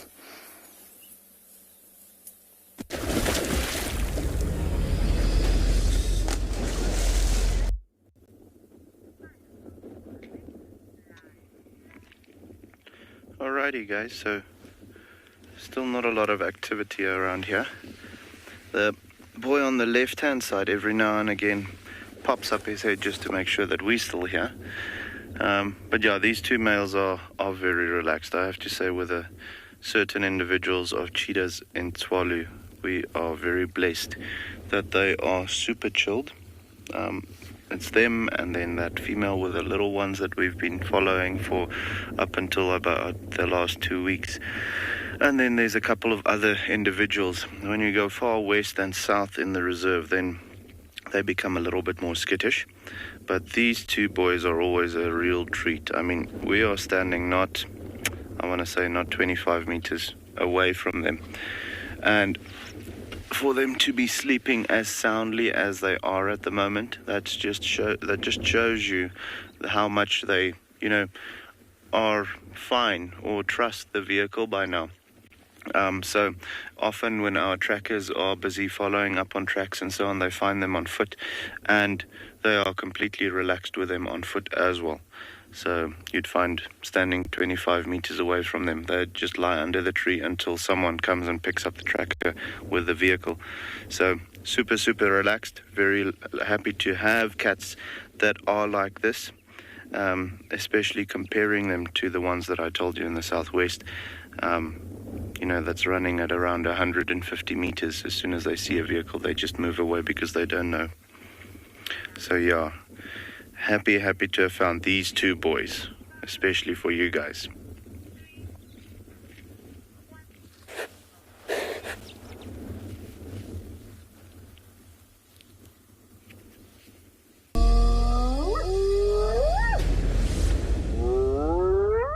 Keeping to the theme with green pastures and grazing animals, Craig and I found a couple of herds of zebra here, sprawled out on this little bank. And again, look at how vibrant that green is. Really, really sharply contrasting against the white and black of the zebra. And look, just behind them up on that hillside, can you see all that ash and soot there from where the fire was? So that's what this whole landscape looked like if we go back maybe 3-4 months. It's amazing what a bit of rain and a bit more sunshine has done to this landscape. So there's this group of zebra here in front of us, and then using my binoculars to look off into, there's some kind of burnt thickets. There's at least 1, 2, 3, 4, at least 4 other little groups of zebra spread out across the landscape in front of us. Some of them are a bit tough to see just because of how thick the burnt twigs are. It looks like some of these bushes may have died in the fire, but of course grasses, being adapted to being able to cope with fire and often needing fire to grow at their healthiest, they came back just fine under the right conditions. And now providing a banquet for these beautiful zebra as they stand there swishing their tails. Of course, the spring hasn't only just brought lush green growth, it's also brought a few more invertebrates out, like those weevils we saw earlier. It's also been a lot more flies around. Those tails swishing incessantly, trying to keep the flies at bay.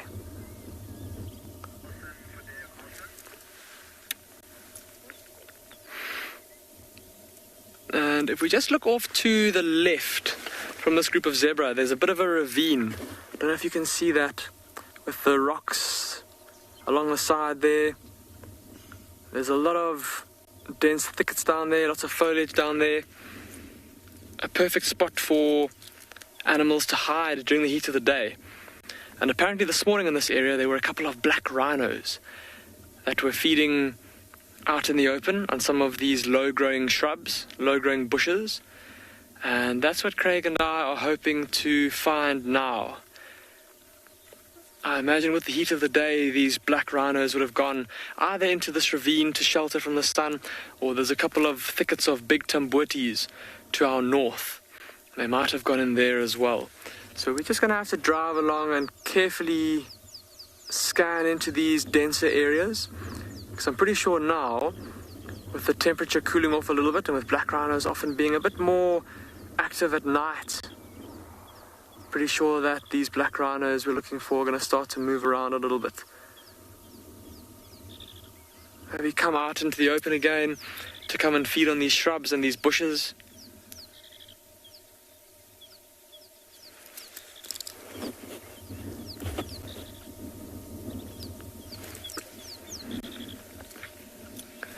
Lovely to see these zebra with so much food available to them, and good for them and good for us to know that they're going to be healthy and fat come the end of the summer season.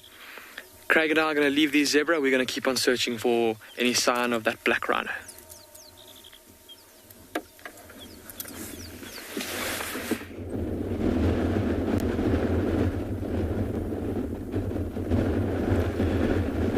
Yeah.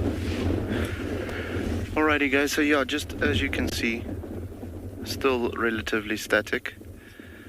What I was saying earlier about them being so relaxed, it's just a breath of fresh air to know that the animals trust you. But now that we zoomed in on those paws, I mean, we spoke about how they can't retract their claws earlier. I mean, these animals are now completely relaxed, and have a look at how you can see how those claws are visibly sticking out, and you can see they're not nearly as sharp as what you'd find with a lion or a leopard or so, or even your house cat at home. I mean, those are like little razor blades. But the reason for that is just because they are sticking out all the time, so that they have extra traction for when they run at those great speeds. They do weigh down a tiny bit more. Not that they are less lethal. I mean, if they scratch you, you are still going to bleed. However, luckily, as far as a cheetah is concerned, to a human, they're not a great threat. Just because they are a little bit smaller, even though they look taller on the leg than a leopard. Believe me, guys, a leopard is much more of a threat than what you'd find with a cheetah. The cheetah just looks bigger because they've got longer legs. But a leopard is much more bulky and much more prone to be aggressive towards you than a cheetah. A cheetah would much rather not risk the injury and move away than to physically, go into a confrontation with us. But yeah, just very cool to be able to see those claws at the moment.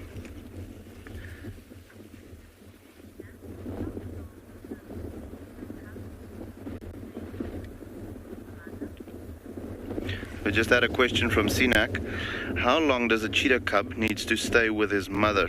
Sinak, it depends on the mom. We've had individuals here in the past keep their cubs for up to almost 3 years, which is very long. It's, as a rule, it's not supposed to be like that. A good average is anything between 18 months and 2 years. The closer one being around 18 months before she'll fall pregnant and have new cubs, and at which point she will push the other, the previous litter away. So typically speaking, as far as the cheetahs is concerned, around 18 months up to, if it's a very good mother, going up to 2 years, or if she feels like she needs to add a little bit of parental care, up until 2 years. But however, like I said, we've seen here in Tswalu females keeping their cubs with them for up to almost 3 years of age. By that time, those cats are adult. The amazing thing was she pushed them away after turning almost 3, and 3 weeks later she had new cubs. So very impressive on her side to be able to have babies growing in her womb and still be able to raise, I think it was actually 5 cubs that she was raising at that time, up until about 3 years of age. So she was just like a super mom. So yeah, typically speaking, 18 months to 2 years, but you do get the exceptions where they push them out a little later as well. It won't happen often where you find them pushing them out earlier than 18 months. Anything earlier than that, the mom is going to risk the little ones not being able to fend for themselves completely, and those cubs might end up not making it. So, it is possible that it'll happen. However, highly unlikely. And the chances of those cubs then making it to full adulthood, if they do get pushed out before a year and a half, it just drops dramatically, because they haven't learned everything they needed to learn from their mother. So, yeah, typically they don't push them out that soon.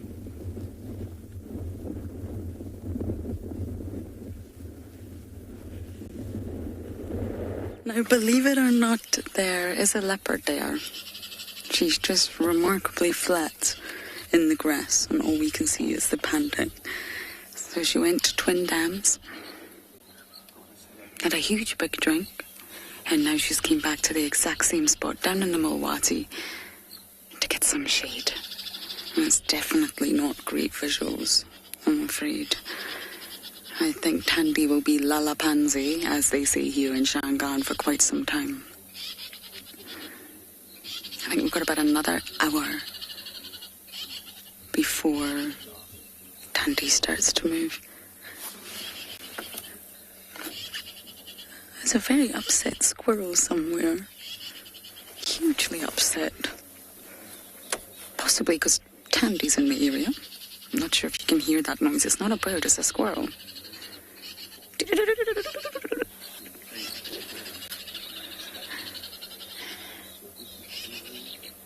Yes, I think I can see Tandy. But Tandy is clearly not fazed.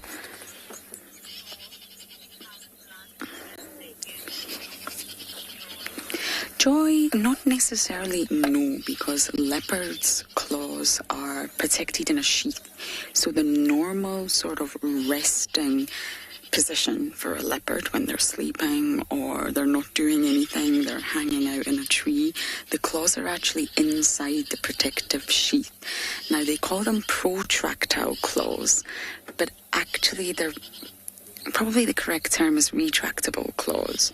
So using muscular contractions, they come out, they're forced out for movement.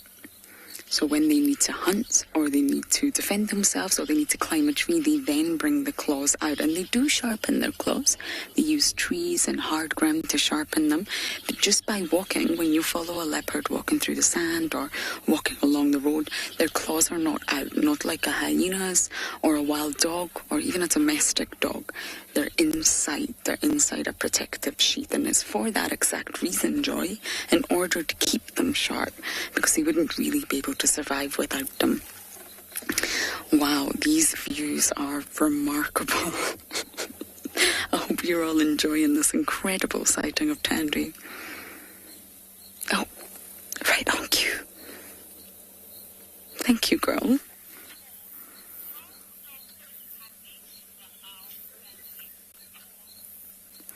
Oh, Paul, I have no idea. What do you think? 500 meters? Yeah, maybe 400, 500 meters away from Sedgwick's house. They're both in the Mulwasi though, Paul, you're correct in saying that. But Tandy's at the very south. And Sedgwick's house is a little bit further in. So I'm going to go with 400 to 500 meters, but don't quote me on that. But Tandy absolutely would if she came across the new wig. Junior wig. We'll call him Junior for now. If Tandy did come across Junior wig, she would absolutely take that opportunity. Tandy's known for going for birds. Leopards eat everything in every single category of animals. Birds, fish, insects, reptiles, amphibians, and of course mammals. Very, very opportunistic animals, and unfortunately that little chick would be a perfect snack. But don't worry, Tandy is not going to go that way. And luckily enough, Mama's there. Now Mama has very sharp talons, very sharp beak, and she would probably swoop down and attack Tandy. In all fairness, that's why Mom is there. Missy's wig is there to defend her chick, and she probably would swoop down and bop Tandy on the head.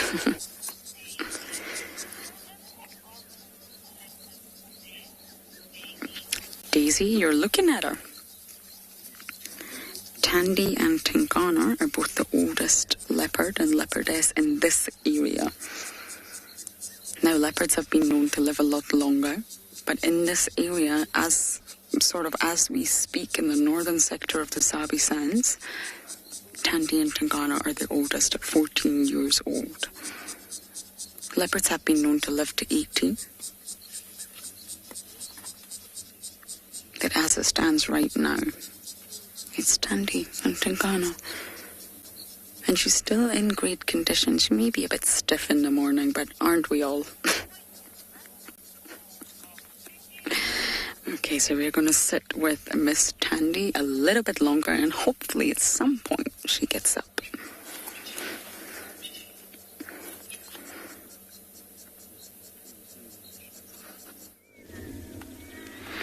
Welcome back to andBeyond Phinda, everybody.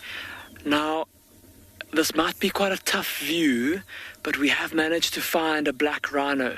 I don't know if you can see just its back sticking out of the bushes there. We stopped on this little hillside to scan down into the valley below, and we could see lots of white rhinos. And I just heard the sound of some rhinos interacting with each other, some huffing sounds, and I looked over in the direction and then just got a glimpse of that black rhino moving through the bush. You might just be able to make out its back above the tops of the bushes there. It's not a very easy view. This rhino is obviously still not yet ready to move around out in the open too much just yet. It looks like it's there it is. Look at that. See that very deep saddle from its shoulder down to its back? And those very round ears as opposed to the more tubular ears that a white rhino has. Craig's just saying apparently you can't see it.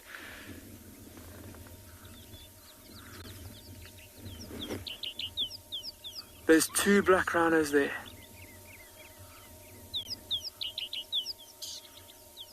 Still can't see it. Okay. We'll have to reposition everybody to show that to you. But I think in the meantime, have a look at these white rhinos that are just down here as well.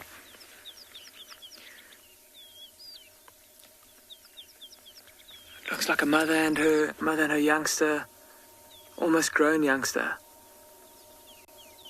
feeding along on the grass there. Amazing to see the 2 species so close together.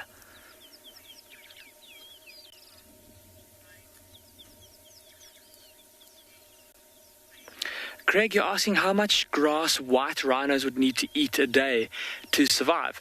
And Craig, that'll depend on the size of the rhino, but it's normally, if I'm not mistaken, between about 40 and 60 kilograms of grass per day. And that'll obviously depend on the size of the rhino and also on the time of year. At the wetter times of year, like now when the grass is lush and green, the grass is more nutritious. And so they won't have to eat as much theoretically. Quite a few white rhinos moving around in the open. I'm just trying to keep an eye on those 2 black rhino. Oh, it's just such a tough view. Such a pity.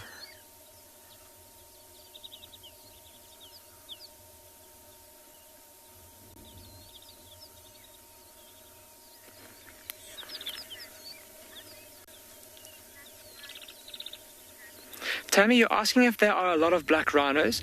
Tammy, here at andBeyond Phinda, we're very fortunate that we have a good number of them, but they are animals that live at relatively low densities. They tend to live more solitarily. Sometimes they'll come together around water sources to drink and sometimes seemingly to socialize as well, but they tend to live at lower densities than white rhinos.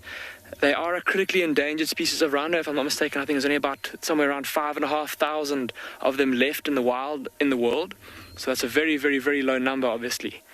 And luckily the number is slowly increasing thanks to conservation efforts.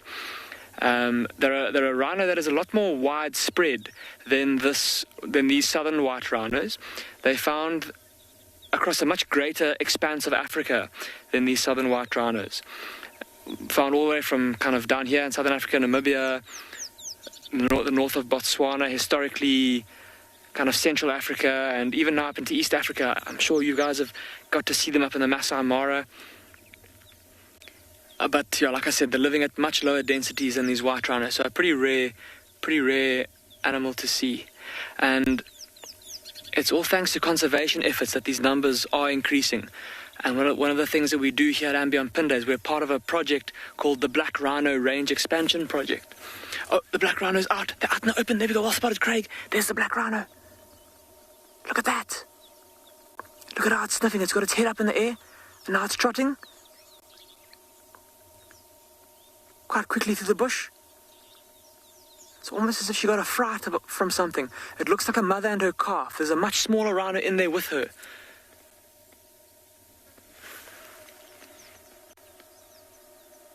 Let's try maybe go a bit forward. We might be able to get a slightly better view. This is really exciting, everybody. There it is.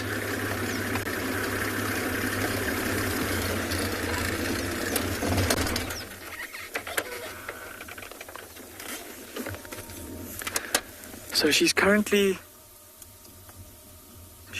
sitting with or standing with her head up, and she's looking kind of over her calf's back. There's the little calf. I don't know if you can make it out, just in front of her, looking towards her. And look at how thick the bush is there all around them. Like I was saying earlier, an animal that likes to live, or often likes to live in very dense areas, and as a result can be quite nervous and quite inquisitive. Very quick to investigate something strange. Very quick to or often quite quick to aggressively investigate something that is out of place. Look how the calf is imitating its mother. See how it's also lifted its head up into the air and it's also smelling the breeze. And that's a typical kind of posture of a black rhino that's detected something, but it's not too sure what's going on. So it's lifting its head, trying to get the air flowing through its big nostrils to analyze the scent. Trying to use its ears to hear and see if it can hear what the intruder is.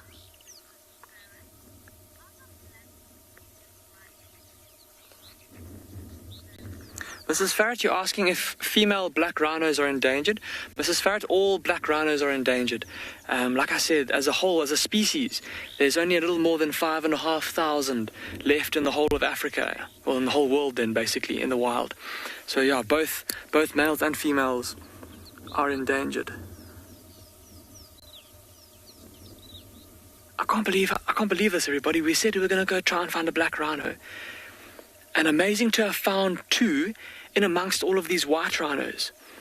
Just shows how the two species, because they feed on different things, can coexist and live side by side pretty peacefully. And she's still on the alert. I know it's a tough view. It's just kind of the ridge of her back for now.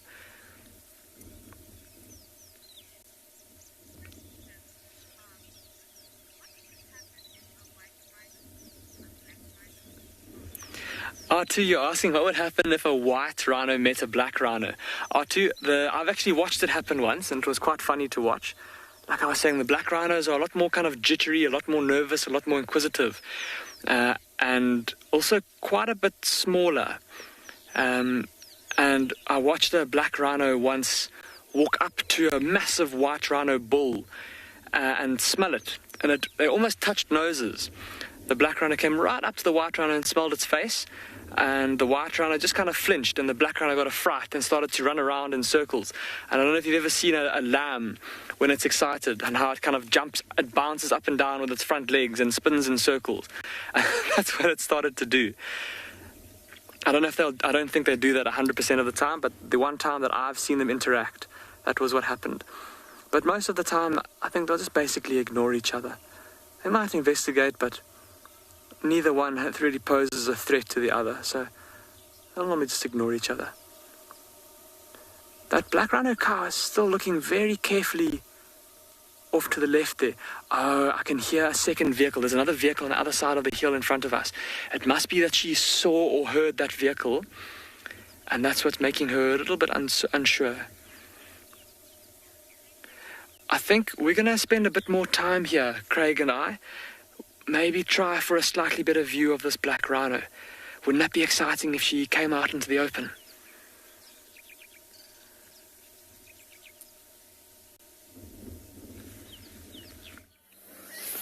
Now we are still with Tandy. I think we're going to go for a little bumble. I'm in the middle of directing people into the sighting, so bear with me if the game drive goes off.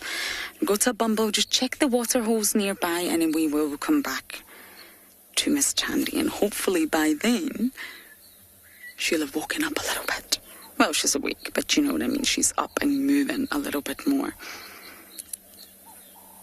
And I remember 2 years ago when I first joined here, everyone was worried, oh, Tandy, I don't think she'll have another litter, she's getting old, and look at her, she is absolutely thriving.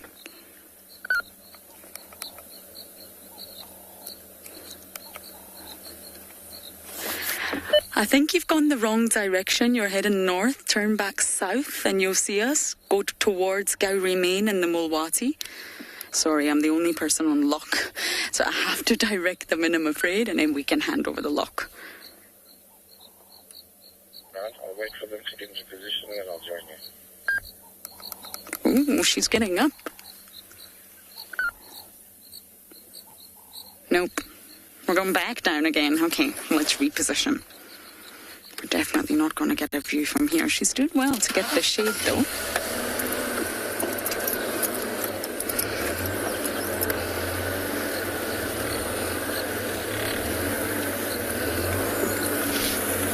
Can you get it from there?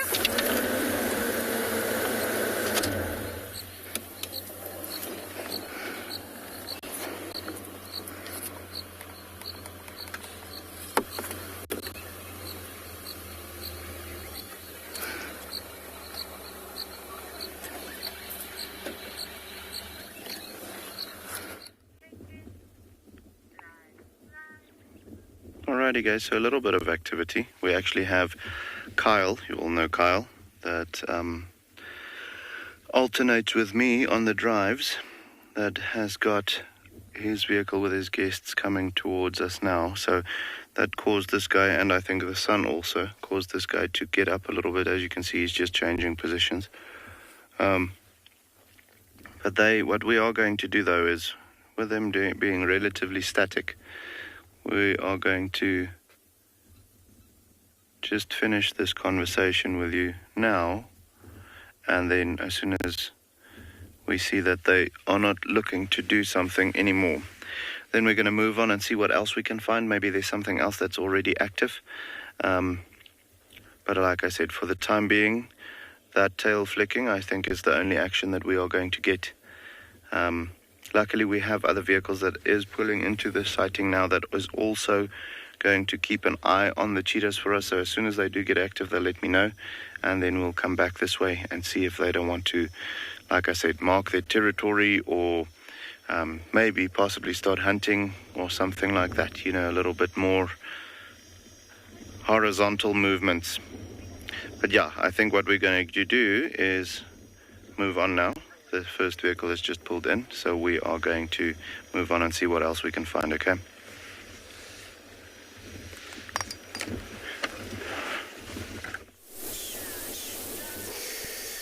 Great, good luck. Hopefully you get to see these cheetahs or move or hunt. We now come across 3 or 4 impalas in this area. You know, we've been trying in the southern boundary, and then nothing really. Everybody's still in a shed in this kind of a still hot day. So we can stop here. And that male impala there has got a lot of oxpecker on him.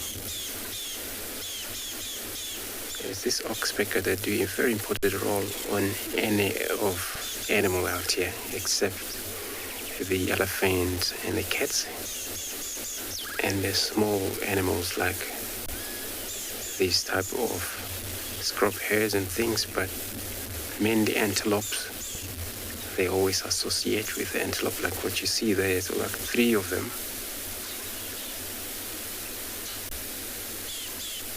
And all they do, they get animal cleaned off, pick the parasite ticks,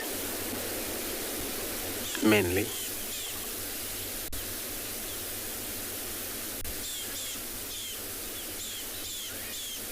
Of course, without these birds, you know, animal, they have a problem with ticks otherwise, especially with this kind of new shoots of grasses taking places. All ticks will be available quite a lot.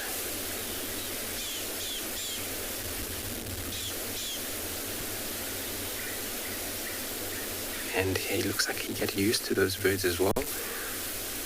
He's kind of like feel a bit of scratch, massage kind of. But he's going to also rely on them. Once they fly off, he's going to be also aware about maybe there's something coming for him.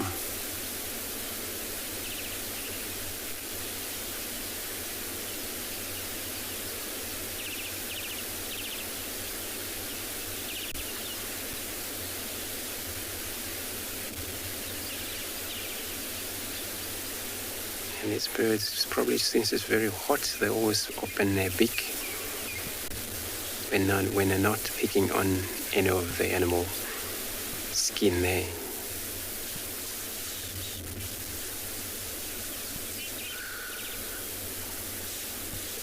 So I'm going to check one more time one of the Waterhole, and then I'm going to be taking you over another live guide.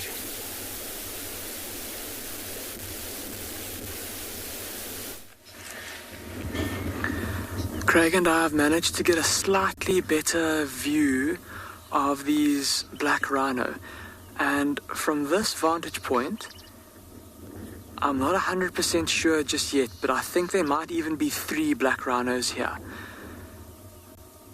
There's that one on the right that's out in the open. That was the one we could see earlier.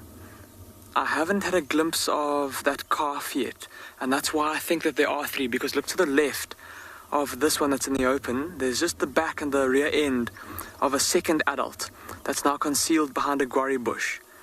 And looking at that adult, we had a glimpse of its face just now, and it seemed to have a very thin base of its horn, which is often characteristic of a female rhino, because female rhinos don't use their horns for fighting. They just use them for defense of themselves and of their youngsters. The horns are often very thin, very sharp. Males, on the other hand, because they use them for fighting, often have a much thicker base to the horn, and that looks a bit more like a fitting description of this rhino that's in the open here. So here we go. There's the front and second horn.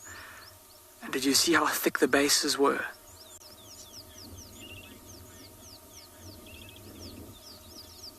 Christine, you're asking if black and white rhinos ever interbreed. Christine, as far as I've read, I haven't come across any cases in the wild of it naturally happening, but I have heard of a case. Oh, look, he's twisting around. Look at that. He's just heard something or just smelled something, and he's just twisted around. Sorry, Christine, I got all excited there.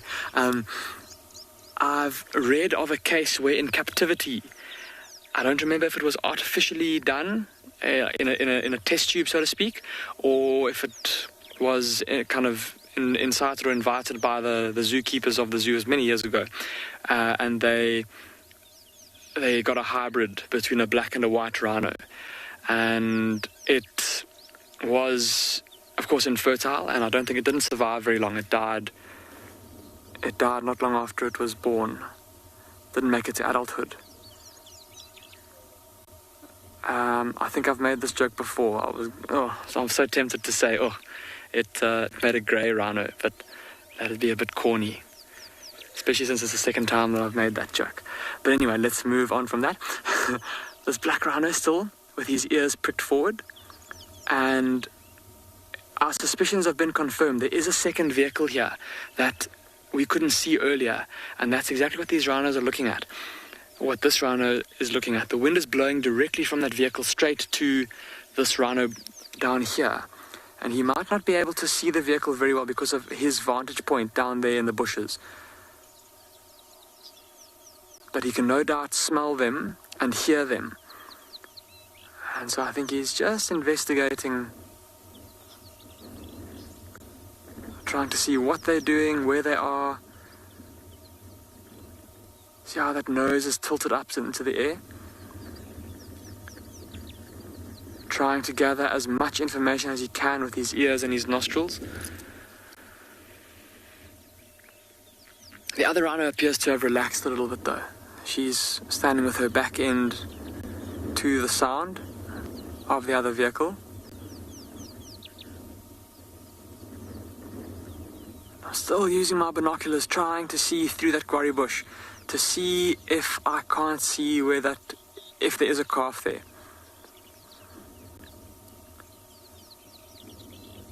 And perhaps it was these rhinos that I heard. Remember I said that I could hear some rhinos interacting, some huffing sounds.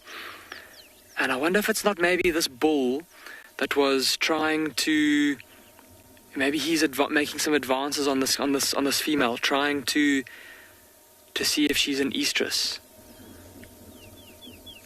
And maybe she wasn't so welcoming to his advances. And see how they're standing a little distance away, and he seems very hesitant to walk towards her. But it seems like he's relaxed a little bit now that the other vehicle has left.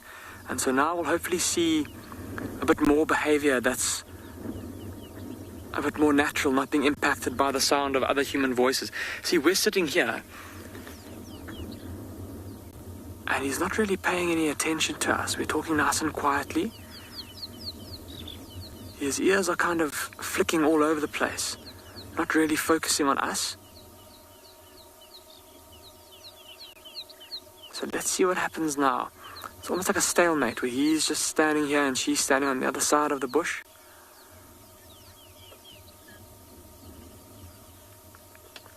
Barbara, with rhinos, so you're asking at what age do the horns normally grow?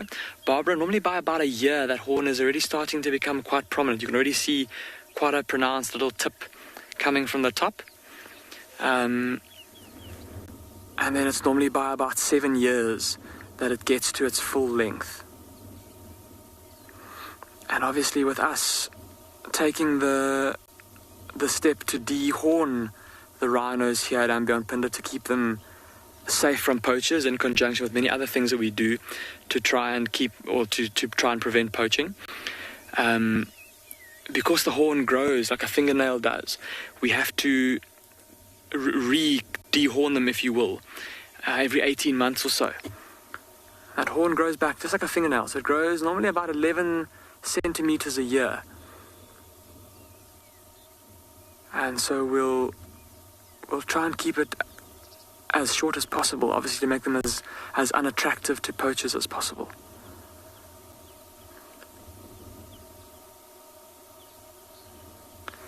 But remember that white rhino we saw earlier? And we saw how covered in mud it was? Look at this black rhino as well and how muddy he is. There's a big mud wallow nearby, and it looks like all these white rhinos nearby and these black rhinos have visited this mud wallow during the day. I think Craig and I might try for one more reposition, for one more angle on these black rhinos, and we'll call you back if we're successful.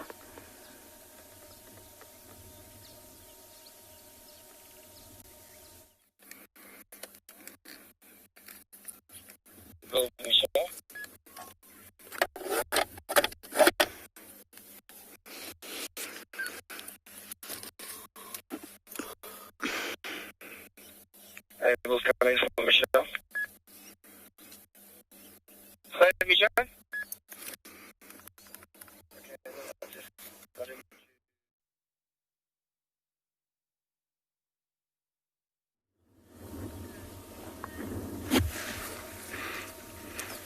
Welcome back to andBeyond Phinda. Sorry about that, everybody. Sometimes out here in the bush, there can be technical difficulties that we have, and it's all part of the challenge and all part of the fun of bringing you a live safari from the wilds of the African bush. Craig and I are still with these rhinos. We haven't moved just yet. We just wanted to see where they go and what they do. I'm also just hesitant to move now because if we move, it's going to take us to where that other vehicle was. And that might then spook these rhinos. So I think we'll just spend a bit of time with these rhinos here and see what they get up to.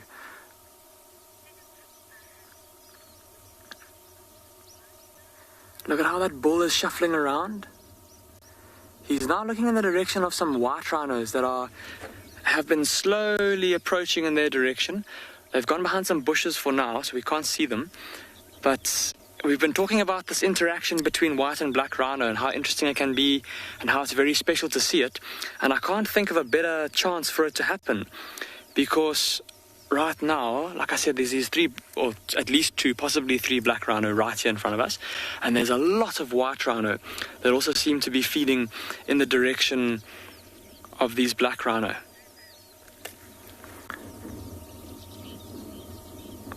So let's see what happens. Oh, can you imagine? Can you imagine if we get to see that?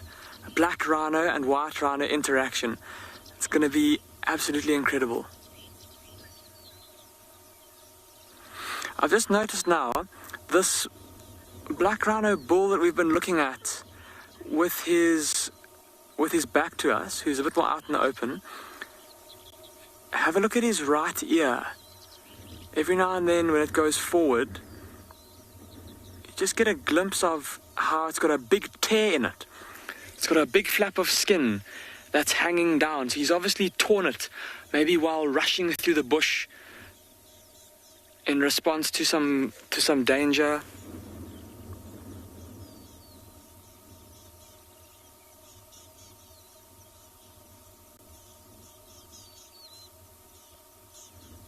Oh, but he's just keeping us on the edge of our seats. We're just waiting for him to move.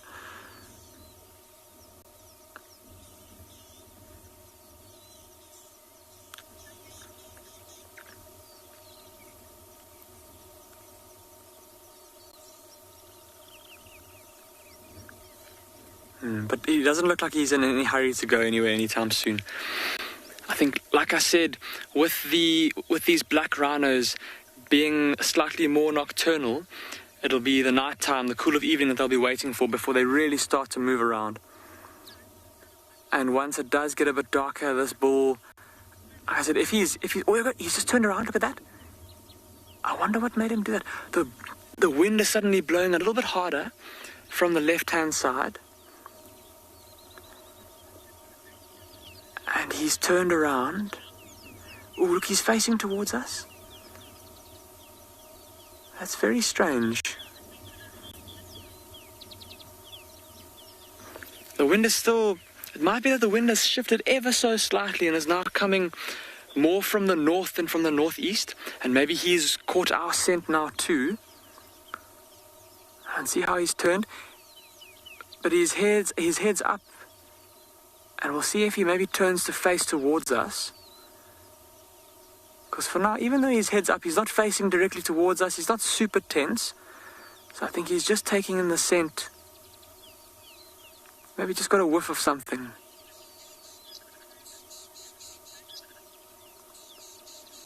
And he's looking around.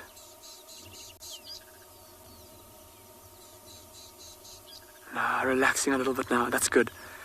That's how we prefer to view this black rhino. Obviously, we don't want to have an impact on his behavior. But amazing how alert he is. And how, like I said earlier, almost like twitchy. Every smell, every gust of wind, every movement gets his attention and he turns to investigate it. And that's why trying to approach these black rhinos on foot can be quite a challenge. And can lead to some pretty high or pretty adrenaline-filled encounters. Very difficult creatures to sneak up on if you are not careful.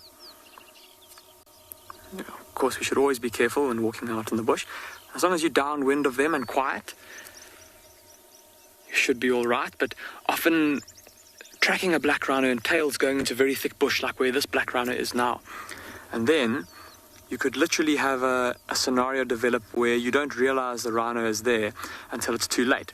And that reminds me of a story of one of my head rangers and one of my mentors when I was training. And he told me about a time when he was training a young tracker. And he had it was our head ranger and a very experienced older tracker training this younger tracker on how to follow black rhino tracks, how to find them on foot. And they were walking through the bush, a bit like this, kind of low-growing scrub. Not too many big trees and not too much like good cover to hide behind. And they were walking along, and they'd been walking for hours and hours and hours, and they'd lost the tracks. And they were trying to find the tracks again, and they just couldn't find the tracks. And often with black rhino bulls, especially after rain, when their scent has been washed away, and they go around their territory and mark their territory furiously, trying to relay all of their scent, and they walk in zigzags up and down. It can be very tough to follow their tracks. And so that was what was happening on this particular morning.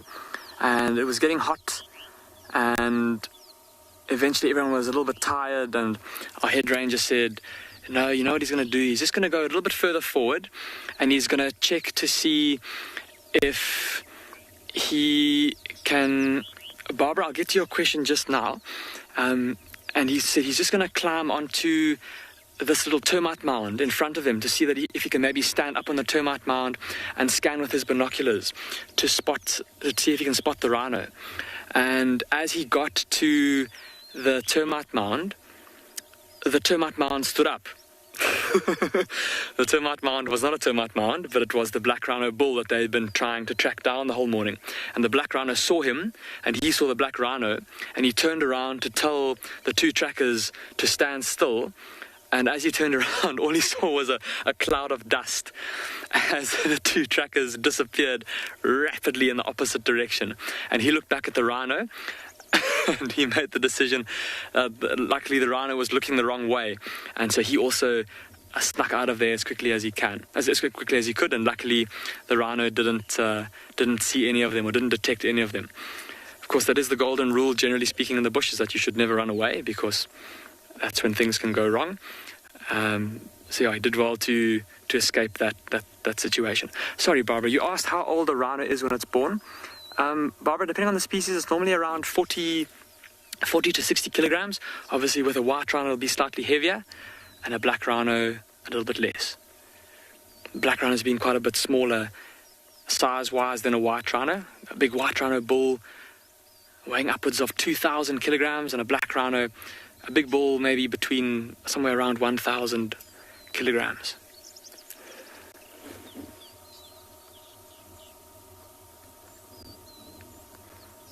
But it seems like he's relaxed again a little bit. Look at that, everybody.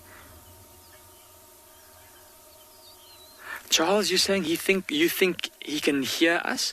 Charles, even though I might sound quite loud on your device that you're watching this show from, I'm actually whispering. I'm lucky I've got the microphone very close to my cap, and I'm talking as quietly as I can, where you'd still be able to hear me. I think what's more than likely is that the wind, like I said, is blowing mainly from the northeast, but of course every now and then it just tilts a bit in its direction. And I think what happened earlier is that, there we go, the wind has just shifted again. Let's see what happens here. The wind's over our backs, blowing straight towards him. Look, he's just turned his head, and now both ears are facing forwards. See that?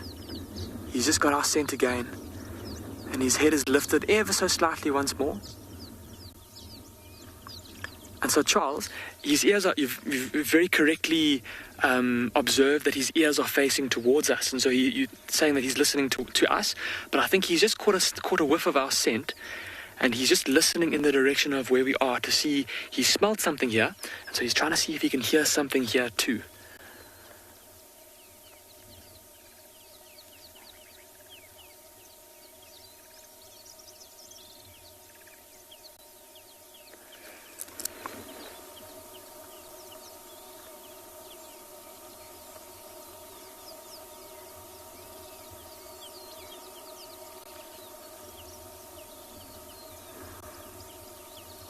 Well, I'm glad that we persevered a little bit, everybody, and we got rewarded for our patience. At the start, it was a pretty tough view of these black rhinos, but I'm glad that we persevered and that we got to see the odd glimpse of the rhino's face, of the rhino's head.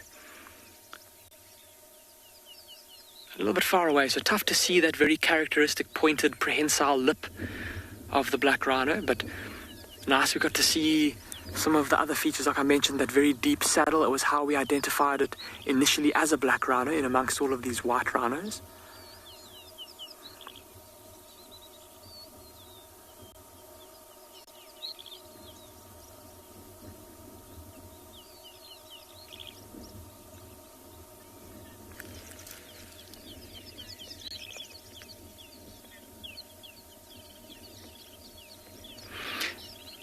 Bill, I think you're asking which of the rhino species has the worst disposition.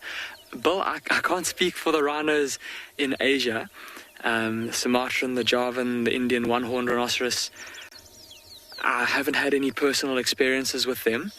I've heard stories about Indian one-horned rhinoceros being quite irritable, or quite easily, or I don't know if they may be quite similar to black rhino and how they can be quite inquisitive. And quite twitchy, I think is a good word to describe their temperament. But Bill, in my experience, I found that black rhino tend to be, out of the white and black rhino, they tend to be a bit more nervous and a bit more ready to investigate something, and then a bit more ready to then either run towards the threat or run away from it. I've experienced white rhinos behaving aggressively before as well, but not nearly as often as I have experienced a black rhino doing the same. I've spoken to people, though, who have said that they've never had a bad experience with black rhino, only with white rhino. So I suppose all species, if put into certain circumstances or certain situations where they feel threatened or they need to defend themselves or they're unsure of what's going on, they could be perceived to have a mean disposition. But the black rhino certainly has a reputation for being like that.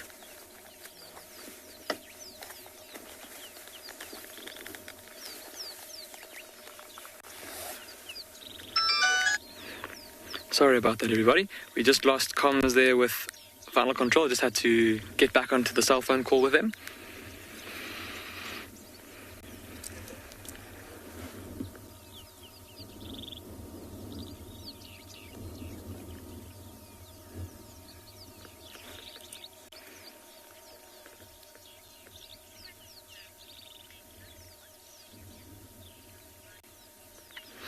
Jason, you're asking what we call a female rhino. Jason, we'd call her, and I promise I'm not saying this to be nasty, we'd call her a cow. So with most herbivores that are kind of bigger than an Ngala female, we'll call them cows. At an Ngala's size and smaller, we'll call them ewes.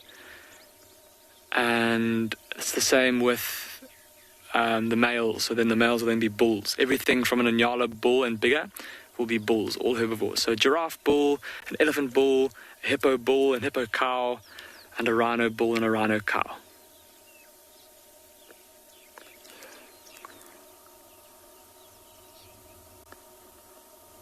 And look at how this black rhino is now starting to let his head hang down a little bit. His nose is dropping.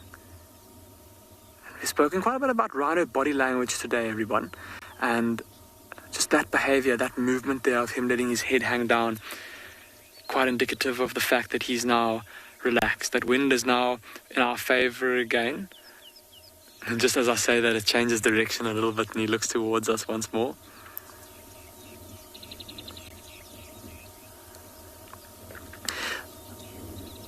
But talking about, I suppose, dispositions of rhinos, it also comes down to individuals.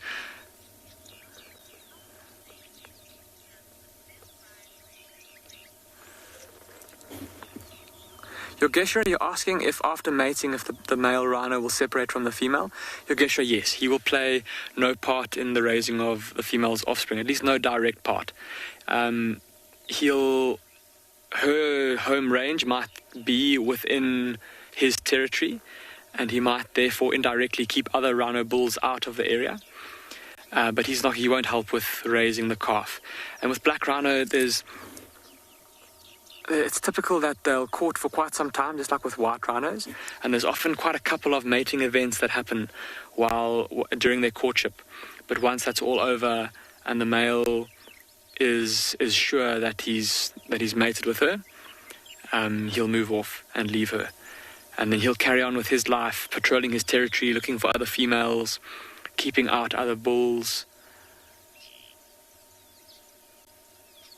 until he finds another female in estrus. But I was going to say, speaking about rhino disposition, it comes down to individuals' behavior as well. And there are some black rhino I've encountered here at ambience Phinda that at the faintest whiff of a human or of a vehicle, the faintest sound of a vehicle, they turn and run for the nearest cover. And then on the flip side of that, there's rhinos that I've encountered that couldn't care less about the presence of a vehicle and will fall asleep a couple of yards from the front of the vehicle. And I suppose it comes down to the ones that I had those kind of encounters with are often really old bulls that are just large and super confident and not fazed by our presence. The same bull I've once watched, or the same bull I've once watched walk over a spot where someone had walked on foot, and they had been on foot trying to track down a pride of lions, and we watched him cross the road, and about half an hour later we followed this black rhino as he crossed the exact same spot of the road, and he walked over that spot where the person had stepped, and he smelled the ground, and as he smelled it, it was like he had sniffed ammonia. You know how they do that test to make sure if you're unconscious or not? They do it with rugby players and American football players to see if a person's faking being unconscious. And that smell of ammonia makes you kind of like jump up in the air. That's exactly how this rhino reacted to smelling that human on the ground there. And he immediately like whirled around and started snorting and huffing and looking all over the place. And then, in the same breath, that rhino was completely uncaring of the presence of the vehicle there. But what an amazing sighting it's been with these black rhino. Awesome to have set out to look for them and to have found them and to have gotten to spend so much time with them this afternoon. I think Craig and I are going to leave them though, seeing as they're not really doing too much just yet. I'm sure later they'll start to move off and go and feed.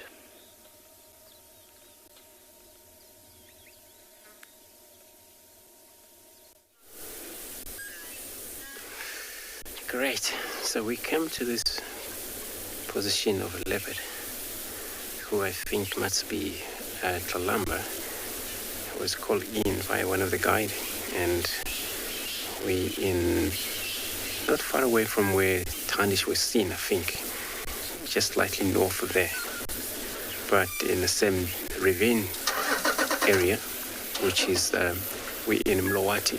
So I'm gonna keep on her, trying to follow her, see if we can get a visual. It's in a drainage line, so I'm gonna go uphill, see if we get a better view there of her. Kalamba, amazing. Those two, her mother. Yeah, and so cool. So I'm gonna stay here to see what happened.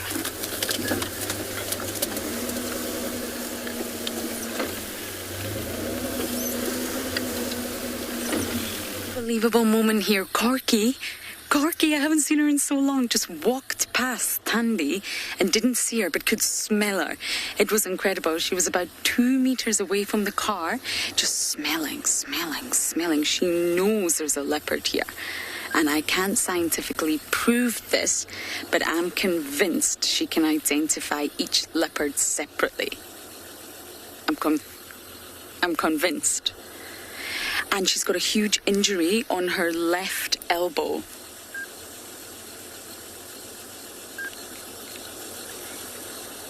I'm sorry, I'm just helping another one get directions. So yes, on her left elbow at the front leg, there's a massive injury and she's limping slightly. So I have not seen Corky since returning to Djuma, and she's fine, she's walking, but she's definitely injured. She walked right past Tandy, but you could smell her. I wish I could prove this. I wish I could do a study that would prove that hyenas can identify which leopard they're following through some sort of unique chemo code.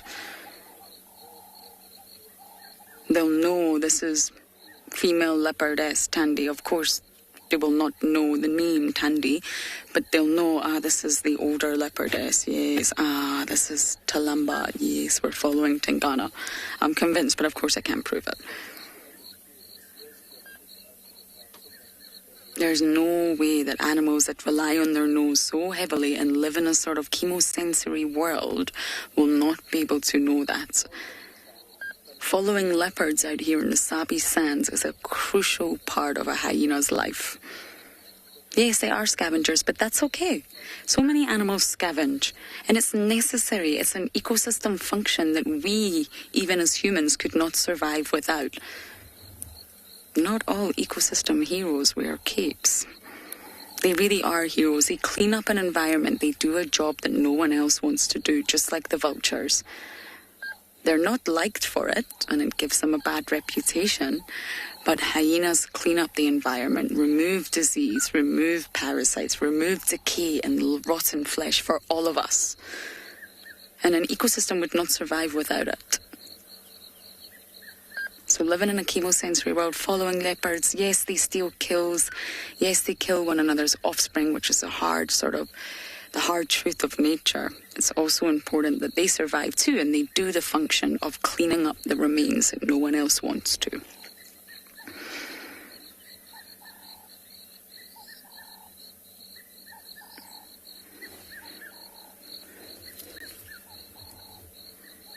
Now Now it's 5:40 here in Djuma. And I'm just only starting to feel a little bit of relief from this intense heat that we've had all day.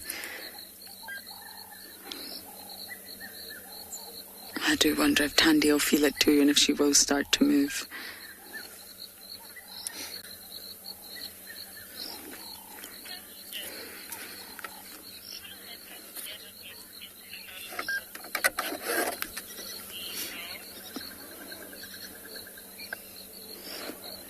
Sorry, you'll have to go again with that going. I think we're in a dodgy signal area.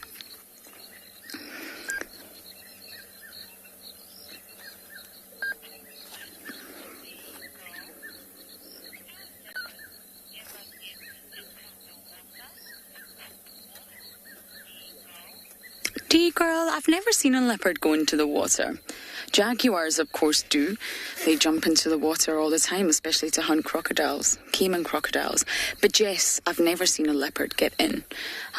It's funny, we were just talking about that. It would be so nice to come across a water body and see a leopard just lulling about, having a spa day. But I think it would just leave them too vulnerable. I think it would feel fantastic. I think they would love it. But I've personally never seen it. But they can swim. Most animals can. Fish can, believe it or not. No, I'm only joking. Most mammals can. Humans are primates, or the really only sort of mammals, at least, that have to learn how to swim. To get swimming lessons. So they will be able to swim.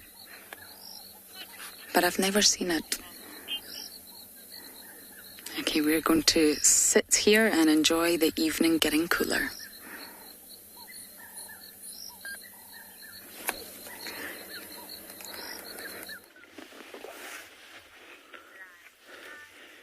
Alrighty guys, so quite a bit of bat-eared fox activity in this particular area. We've actually just seen 6 different individuals.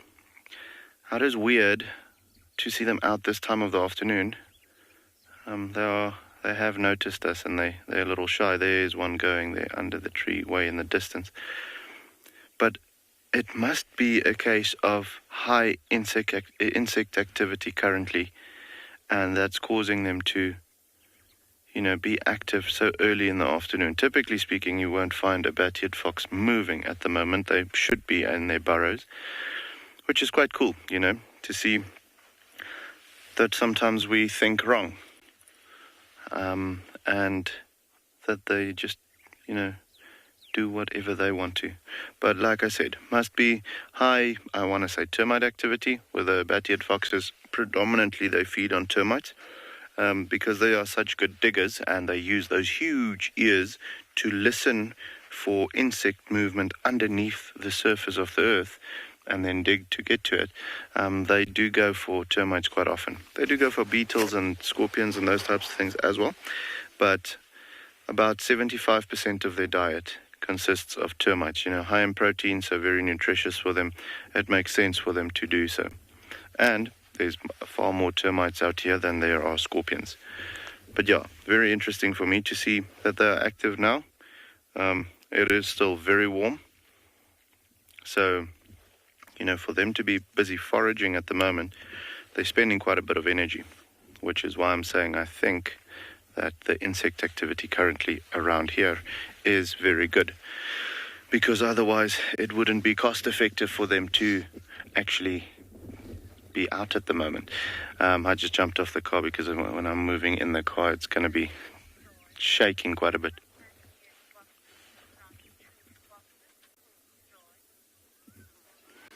So Joy just had a question, why are bat-eared foxes not true foxes?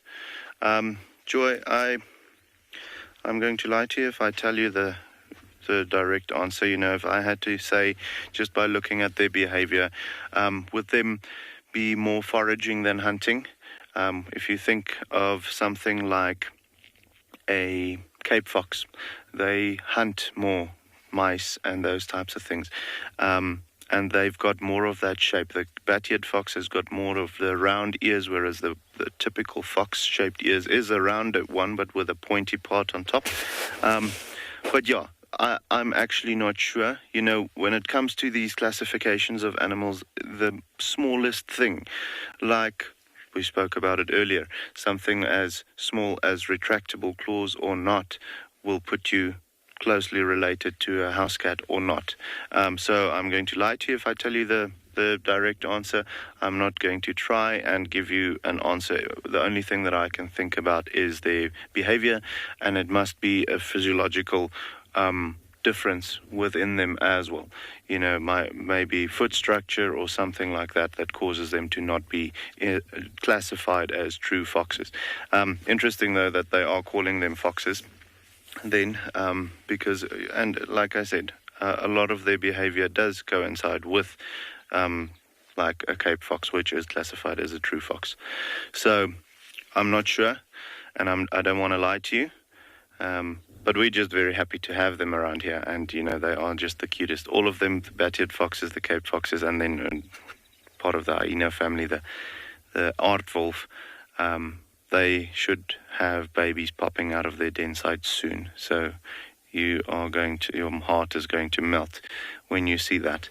The smallest little, cutest little things. Absolutely stunning. So yeah, hopefully we're actually heading to an area that was my plan, to go down this road and see where we've seen a pair of bat-eared foxes quite regularly at a burrow system, and just make sure that there's not any puppies popping out yet.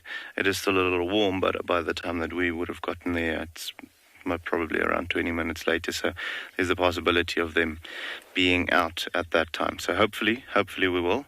I think what we are going to do is start moving on, though. Those bat-eared foxes has now moved into the distance, so we're going to start moving on and see if we can't find that second set of bat-eared foxes, to see if their pups aren't really out. They're starting to cool down slightly. The breeze is also picking up just a little bit, and I can feel it is a cooler breeze, which is great because that'll cool down the evening for us as well. But yeah, for the meantime, we're going to head that way. Always nice to have the bat-eared foxes out and about during the daytime. As I said, they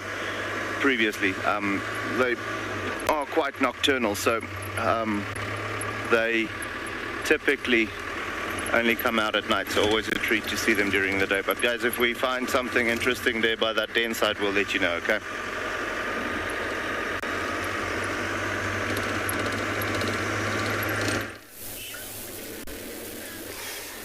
Great, so we still have a visual of this leopard.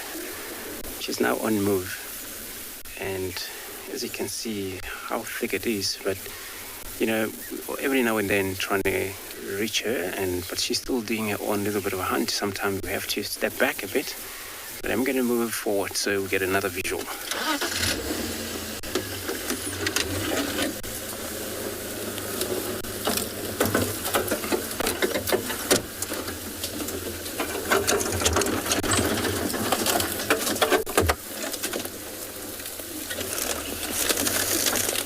Was a dwarf mongoose in front of her, so it looks like they just ran just before she spotted them. And then she's gonna probably pop out in front of us here.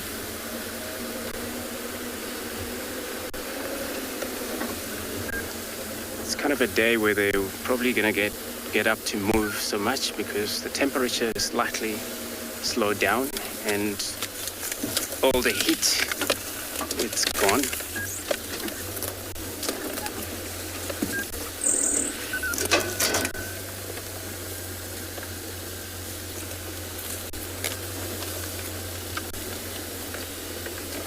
Closer look to her.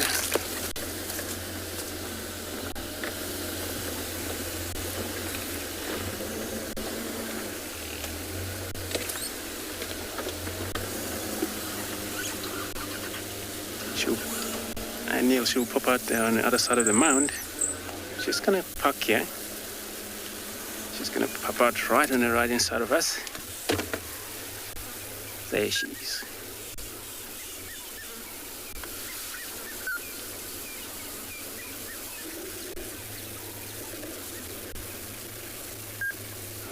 So I'm going to also try and reposition turn around again. So she's moving in the direction of Treehouse Dam from Mamba Road Junction. So it looks like she's highly mobile west. And then Tandy, she was seen, Gary Main and Lowati. And there's still a lot going in there, and looks like there's no cooperate anymore. She's independent, Lamba, and just do her own thing. So I'm not gonna go anywhere. I'm gonna stay in this sighting here.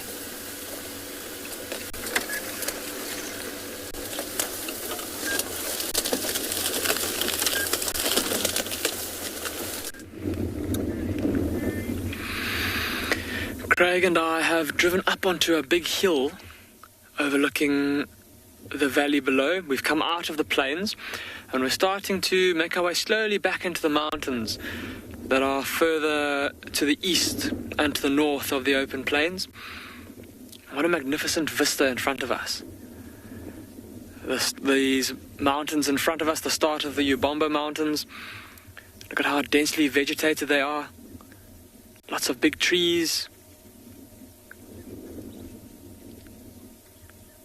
And lots of bushveld candelabras, or kind of euphorbia that's growing on the side of the hillside there. And then down in the valley below, look at those bright yellow fever trees and how they really stand out.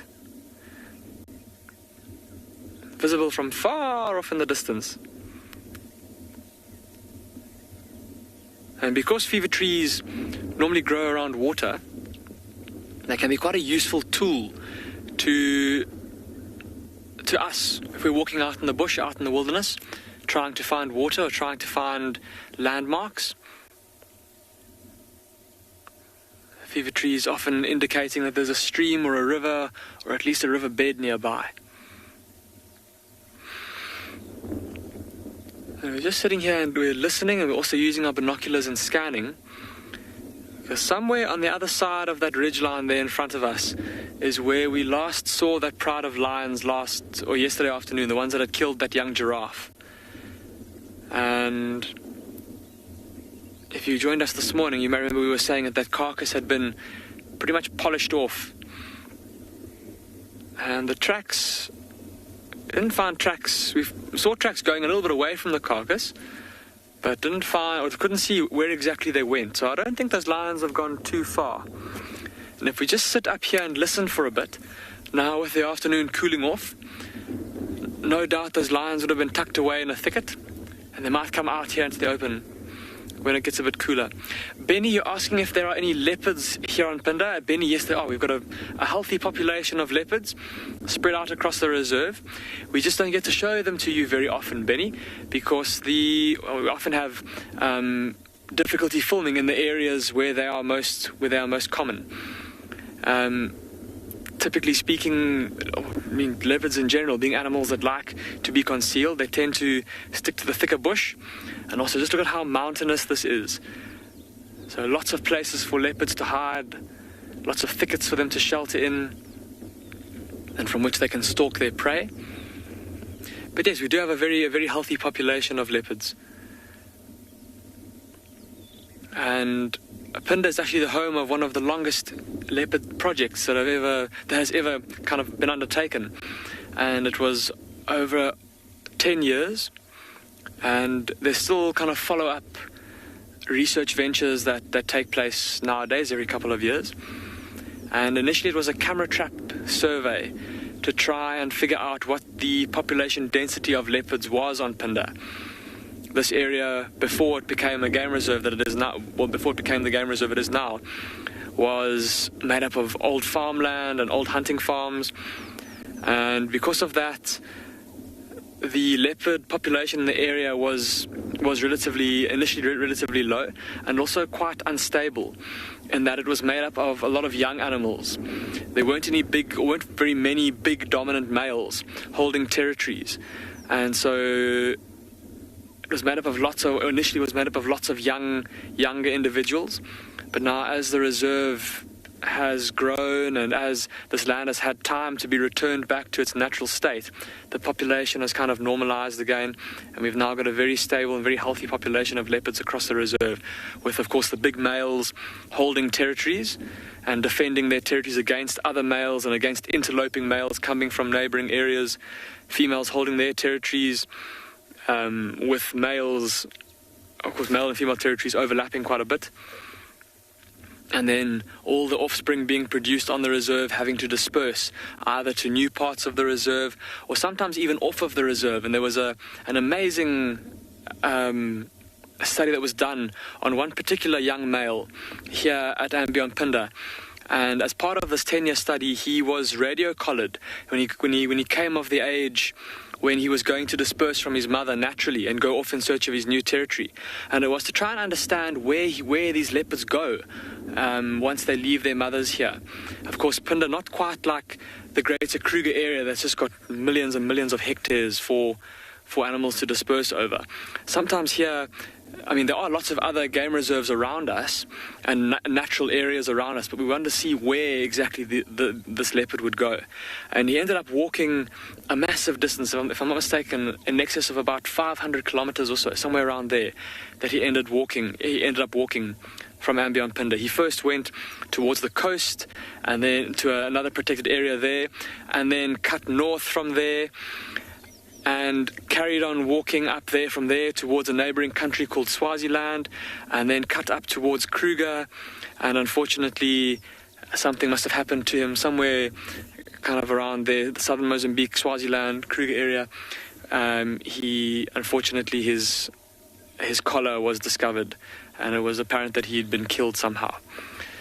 But amazing to see just how far that young leopard dispersed.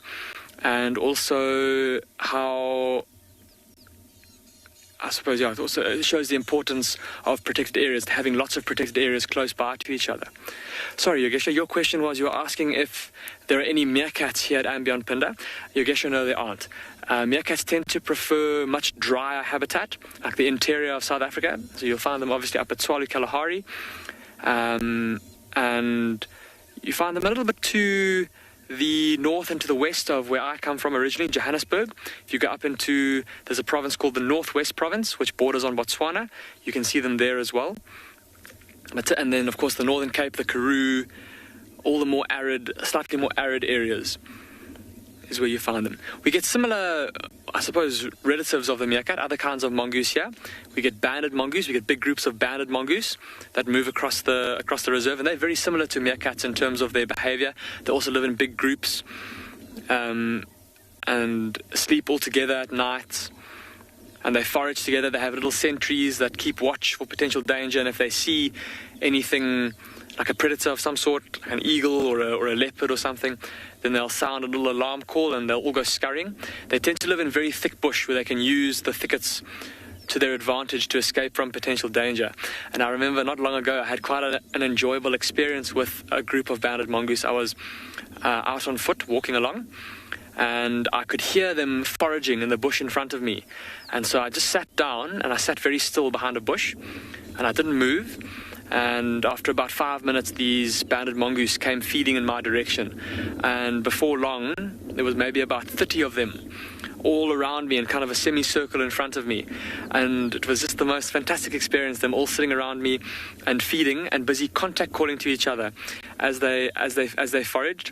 Unfortunately, one eventually lifted his head, and I couldn't stare at them any longer, and I got the heebie-jeebies and looked over my shoulder to see if there was anything watching me, and that sudden movement gave away my presence, and they sounded the alarm call and ran away.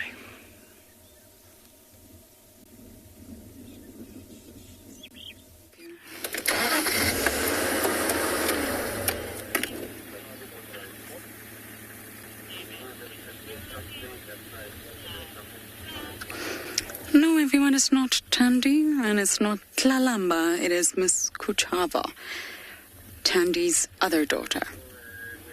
Yes, it's been all about the sort of Tandy lineage tonight. Now, I'm not in the best position. I'm going to slightly move. We're just going to get a little bit of a better view of her. So, of course, Tlalamba's Tandy's daughter, but so is Kuchava.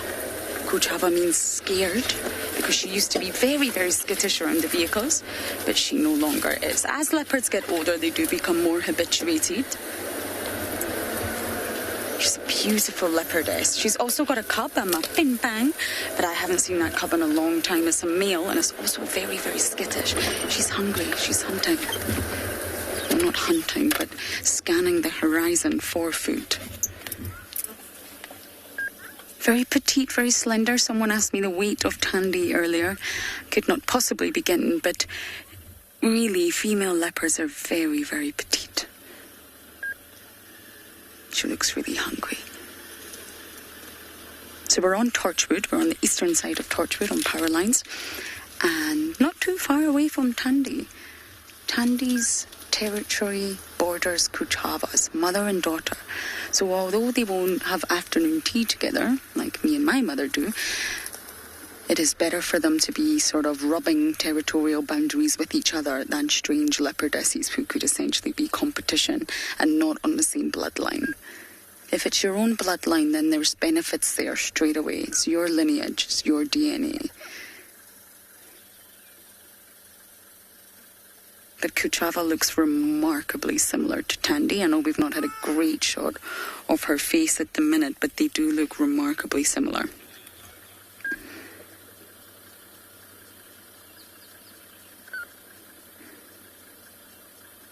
They get called in for each other all the time.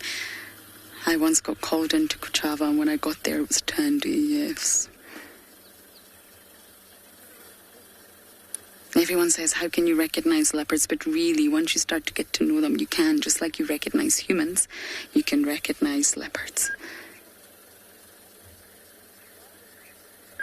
You can see she's got a little bit of a saggy tummy too. Once a female gives birth, it really starts to show that they have given birth, whereas Tlalamba does not have this. She's not giving birth.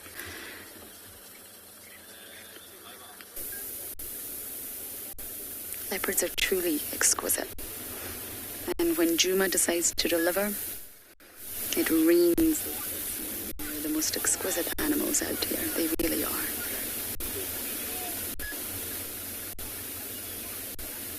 Solitary hunters.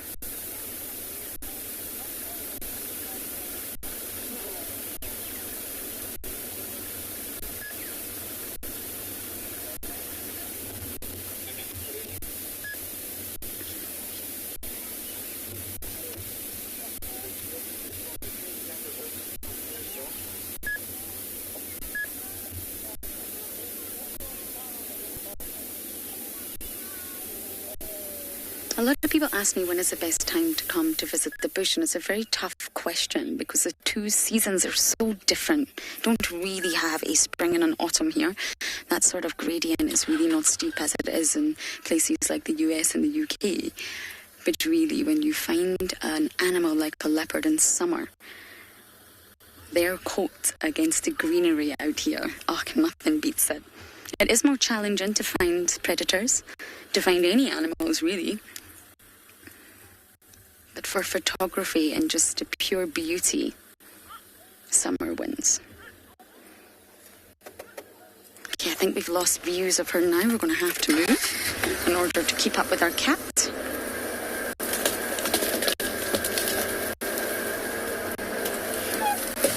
This is my first legal time in Torchwood. It's very exciting.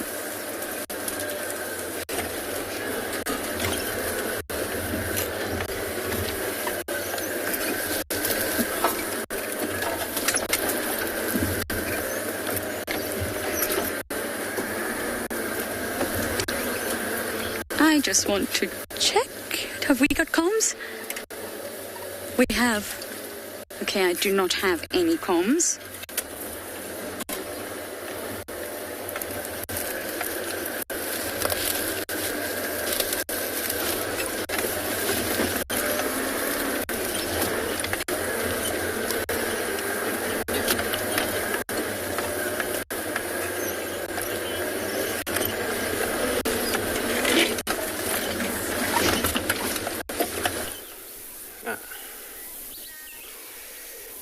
Beautiful. So we managed to get into this thicket.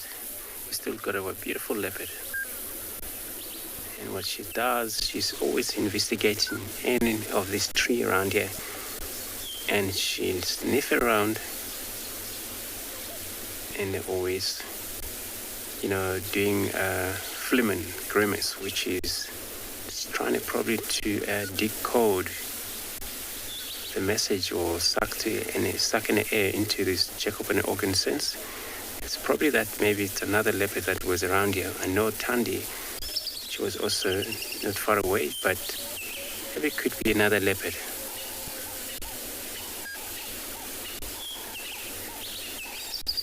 This area sometimes, Simboi come in and out in this area as well. See how she rises her tail up since the squirrel was giving a little bit of alarm call.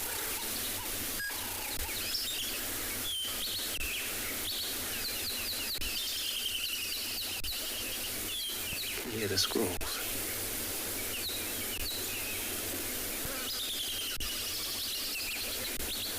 A lot of time when a leopard gets spotted by birds or squirrels or anything smaller, they always rise their tail up, so showing that they're not actually hunting on that animal. Meanwhile, they are actually can hunt them. So let me keep up with her so we don't lose the visual. She's actually very much on a mission this time. Like I said, the weather is great for her to be able to do that. It's been actually a very hot day. Many of the leopards or cat species, they will actually be just resting the whole day until this time of the day.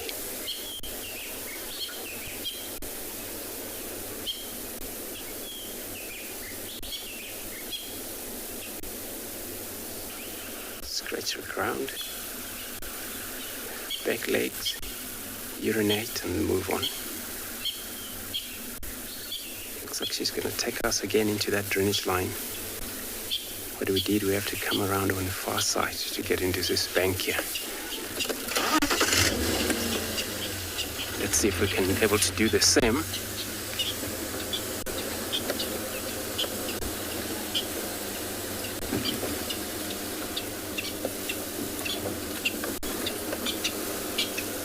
Yeah, she just dropped into the drainage line system.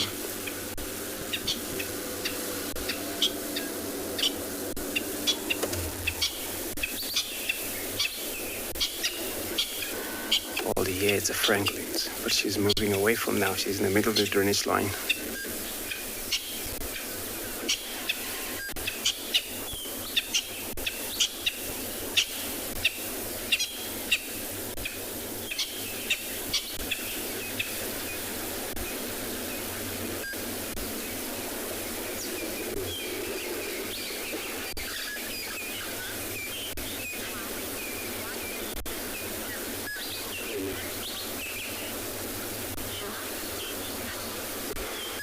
Djuma, age 12. So the reason for the leopards, or white tip and the end of their tail, is that they are mainly, it's so important, most especially for the female when they have a young one. So it's for these young ones to be able to follow behind the mother.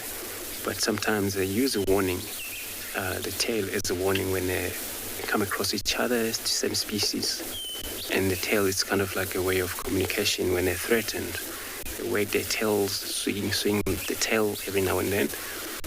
But, as we saw when she was walking past, these birds were actually trying to give alarm call for her. And then for her to be able to rise her tail up, it was that, to warn the birds or let the birds know that she's not actually hunting them, even though they saw her. So that's the only reason for the white end of the tail. So I'm not actually gonna leave this area. I'm still gonna try to get on the other side of the bank.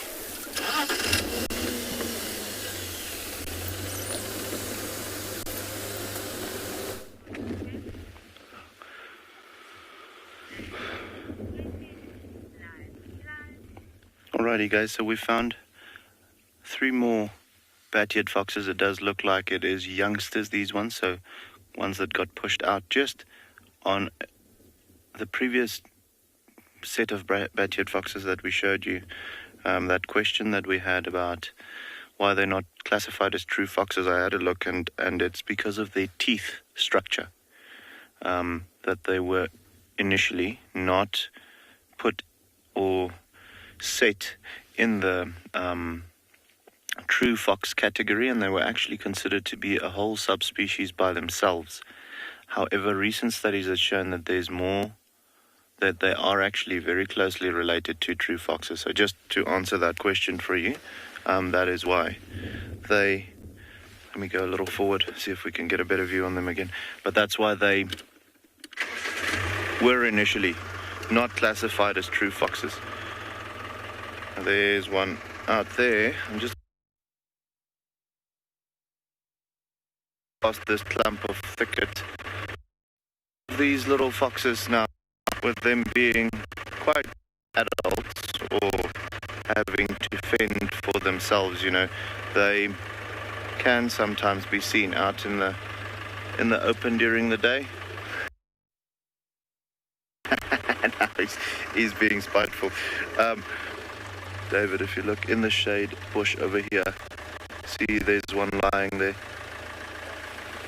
So, yeah, there you can see the one, guys. They're just ducking behind the shade of these 3 thorns at the moment. So, trying to hide from us a little bit. There, he's moving again. But like I was saying, with them being still relatively young, they are going to be active at odd times of the day. It will take them a little while just to, properly figure out all the tricks of the trade. But always nice to see these guys.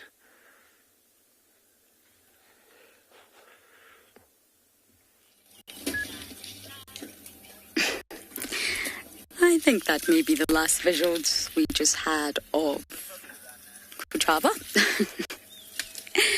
Off she goes. She's walking right along the fence of the Torchwood Lodge. She might pop... Oh, we're getting some visuals. She's very hungry.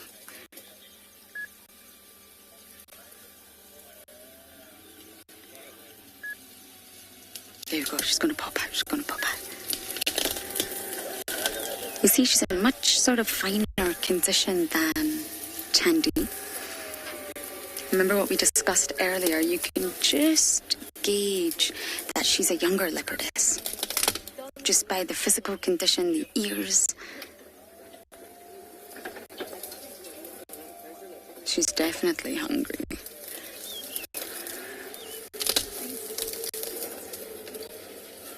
When leopards move like that and they stop ever so often to listen, to smell, they're trying to sense what prey is around them.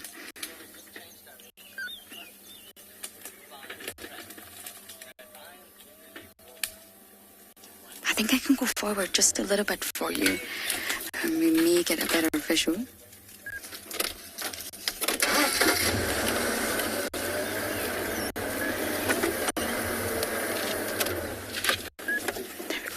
Now she's walking off and we're probably not going to follow her, so this is the last visual that we'll have of Kuchava.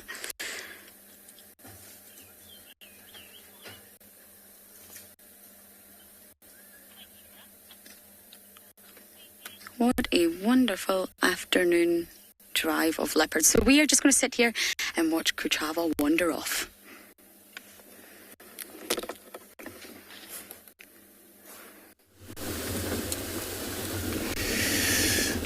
Indeed, Kuchava the leopard. Isn't that amazing? So we still got a beautiful little lumber here moving right along the road. She's now changing directions, moving north.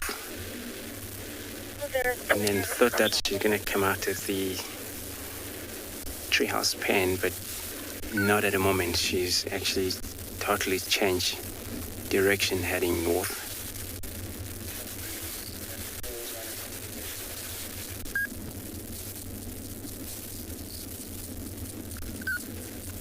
And she might actually pop out there by the hyena den, because we're not far from there.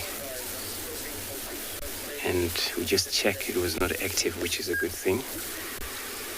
And I'm gonna keep up with her. So more than one vehicle here, but we're always trying to make it sure that we don't lose the visual of her, and just to get to see how far she's gonna take us into. She was kind of like painting, but I suppose it was the temperatures we had today makes a lot of cats comes in very much exhausted.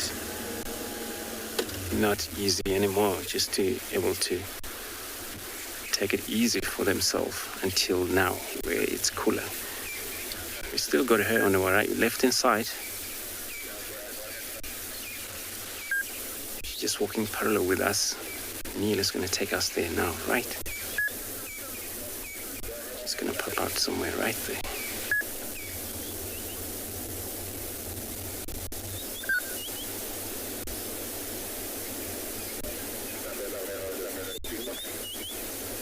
That's it. I'm going to try up again.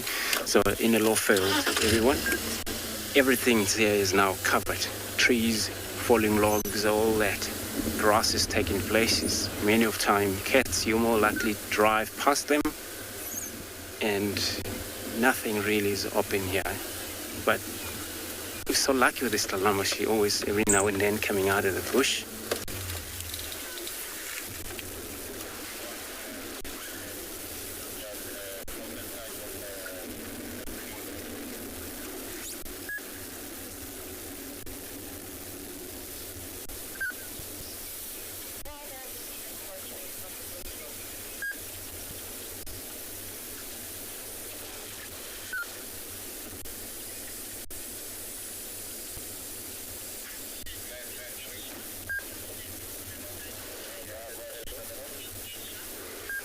Lukasha, good afternoon. Yes, they do have a very much good vision at night. In the day also it's great, but at night, and that's where they see, but not as much as in the day. Where at night vision, it's completely different compared to during the day. We're also different to most other prey species such as an impalas and that. These are come very strong night vision at night. Just can't tell what it's like. Probably very much stronger, even kind of a night infrared. But for them to be able to hunt at night, they see kind of a silhouette and also sight, hearing, smells, both involved in the same time.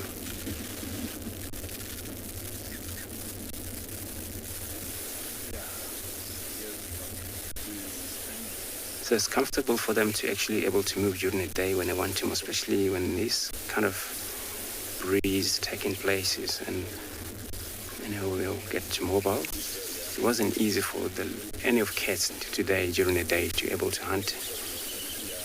And many of them, we found they have failed quite a lot to able to come succeed last night because, of course, they work on their own energy. It comes impossible sometimes to able to come succeed every single day. They have to work hard. Sometimes they prey on amount of small animals such as mongoose, squirrels. That then is nothing for them. And then the next hour, that animal is going to carry on a hunt again continuously until they get enough size of the prey that they may actually call it a day, or sometimes 2 days when there's like impalas. I'm keeping up with this leopard. I'm not going anywhere right now. I'm going to take you over another live safari.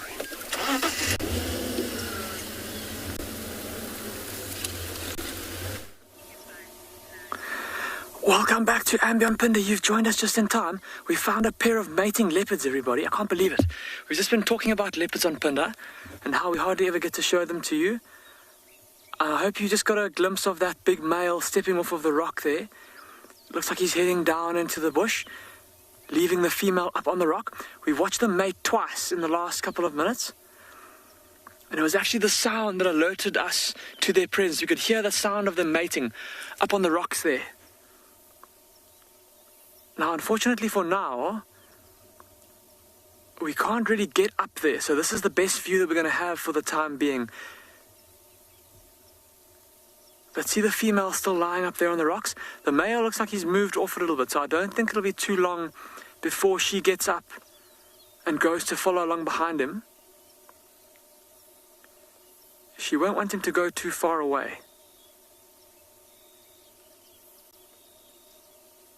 And it's been amazing to watch. It's always been, as is typical with leopard courtship, it's the female that goes to incite the mating with the male. She'll go up to him, and we've been watching her rubbing her back frantically under his chin and almost like tickling his chin with her tail, trying to entice him to mate.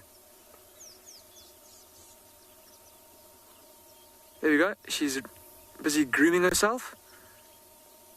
Sure, I know it's a bit of a tough view, everybody, but it's so exciting. If they do mate again, it's quite a loud sound. We should be able to hear them from here.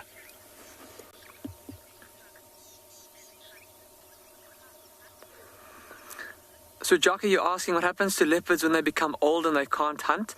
They unfortunately die. So when they become too old to move around and they can't catch their own prey, they'll often try to, or they can't catch their usual prey, they'll try to catch smaller, slower things like lizards and tortoises or terrapins. If there's termite alate eruptions, they'll feed on those. They'll literally feed on anything that they can possibly get their paws onto, so to speak. Carrion, they might try to steal carcasses from other smaller leopards, but ultimately it'll eventually get to the stage where they will die.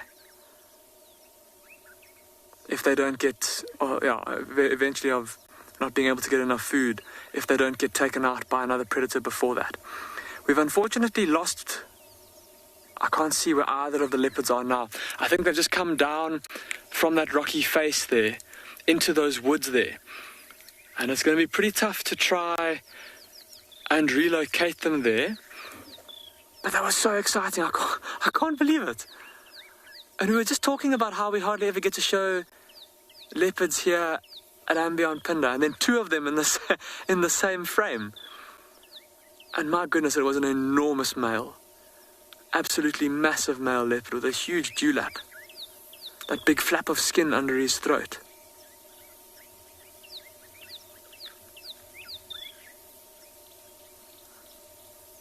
But I'm fairly certain that they've gone into that woodland there beneath that rock. So I think what we might do is we might start up and try and get a better view there of those leopards, or try to at least get another view of them. It's going to be tough, and it's definitely not guaranteed, but let's try.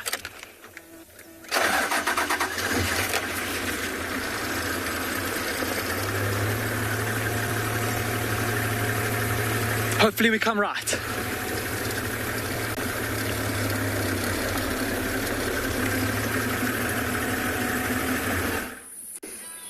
We have 2 crowned hornbills. Amazing. Well done, well done. What a landing. What a shot.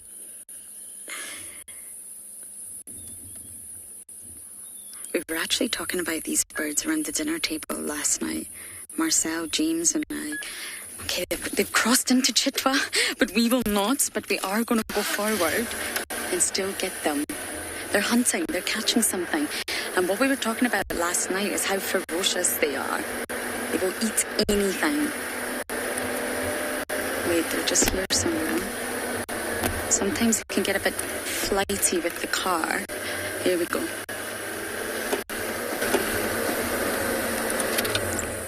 Love these birds. What a drive today. Makes up for a few quiet drives.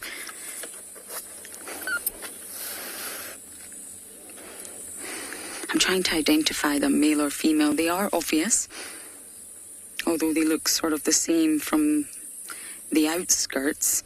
The males and females are different. The female normally has a small blue patch under her chin, only if she's the dominant female. And any immature birds look completely different. They are yellow in the face, believe it or not bright red. They don't have their makeup on.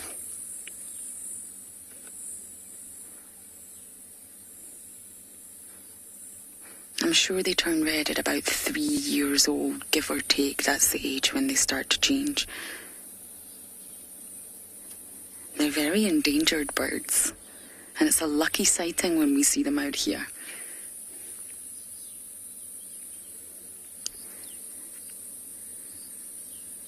Completely related to the yellow-billed hornbills that we see, and the red-billed and the grey-billed. Hunting. They can eat anything, even scrub hares. Scrub hares are quite large out here. Squirrels, huge snakes. They can regularly hunt snakes. Tortoises. They really are incredible. They can break the tortoise shell open using that huge black beak of theirs.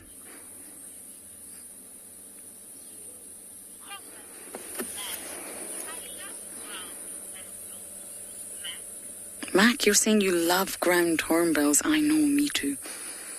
They're really endangered birds. And that's why when I see them, I just always remind myself that it's actually a really special sighting. We are starting to lose visual of them, though.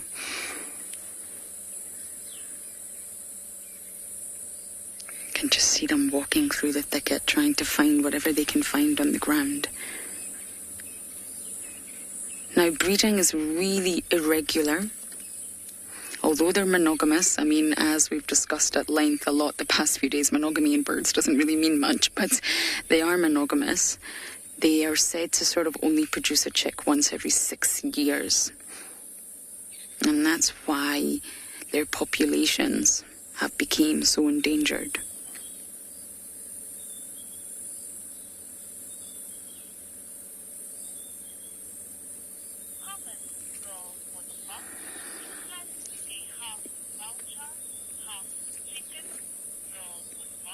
I didn't catch that name, but you're saying it looks like a half vulture, half chicken.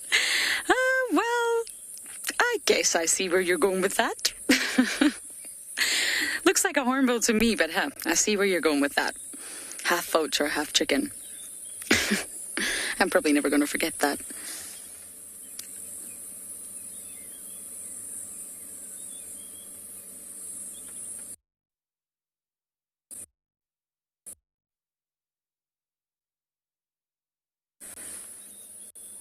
What a lovely drive it's been, and the ground hornbills really top it off. With a really large wingspan, you can normally spot them in flight. It always takes me a minute or two to think, what is that bird? Because a wingspan's as large as most of the raptors out here. And I can never quite pinpoint what bird it is. It always takes me some time. I'm just going to go forward to see if we can get another view for you. Can see them through there. Are you able to get that? I don't know if this is going to be possible. Let's try.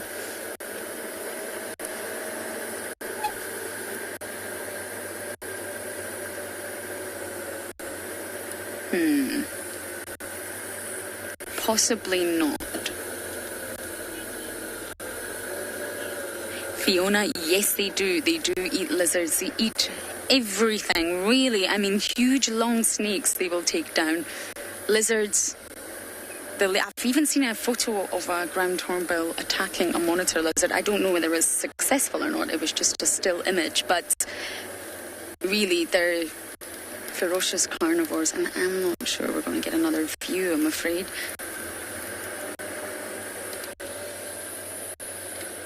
I'll try one more time by just swinging my vehicle around. No, they've really wandered off into the thicket. At least we got to see them in flight, though. It's not up because they're ground hornbills. They're always found on the ground. It's rare to see them in flight, but we got it. That's it, I'm afraid, everyone. We're definitely not going to get another view of the hornbills, I'm afraid.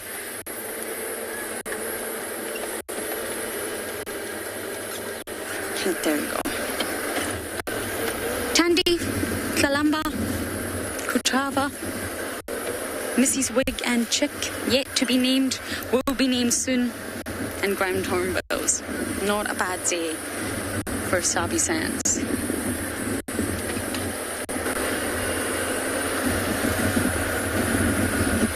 You can see, I'm sure, just how thick everything is. The vegetation is definitely bloomed into summer. And I'm just going to pull up here to give you the last little view of the sun setting. Now, we're not going to be able to see the sun, but I'm just going to pull up here and give you a view of the beautiful skyline. The pastel colours, the lilacs, the pinks, orange, yellow. My favourite time of day, sunset. Just before we go into the complete darkness of night. I'm just going to let you enjoy this for a moment.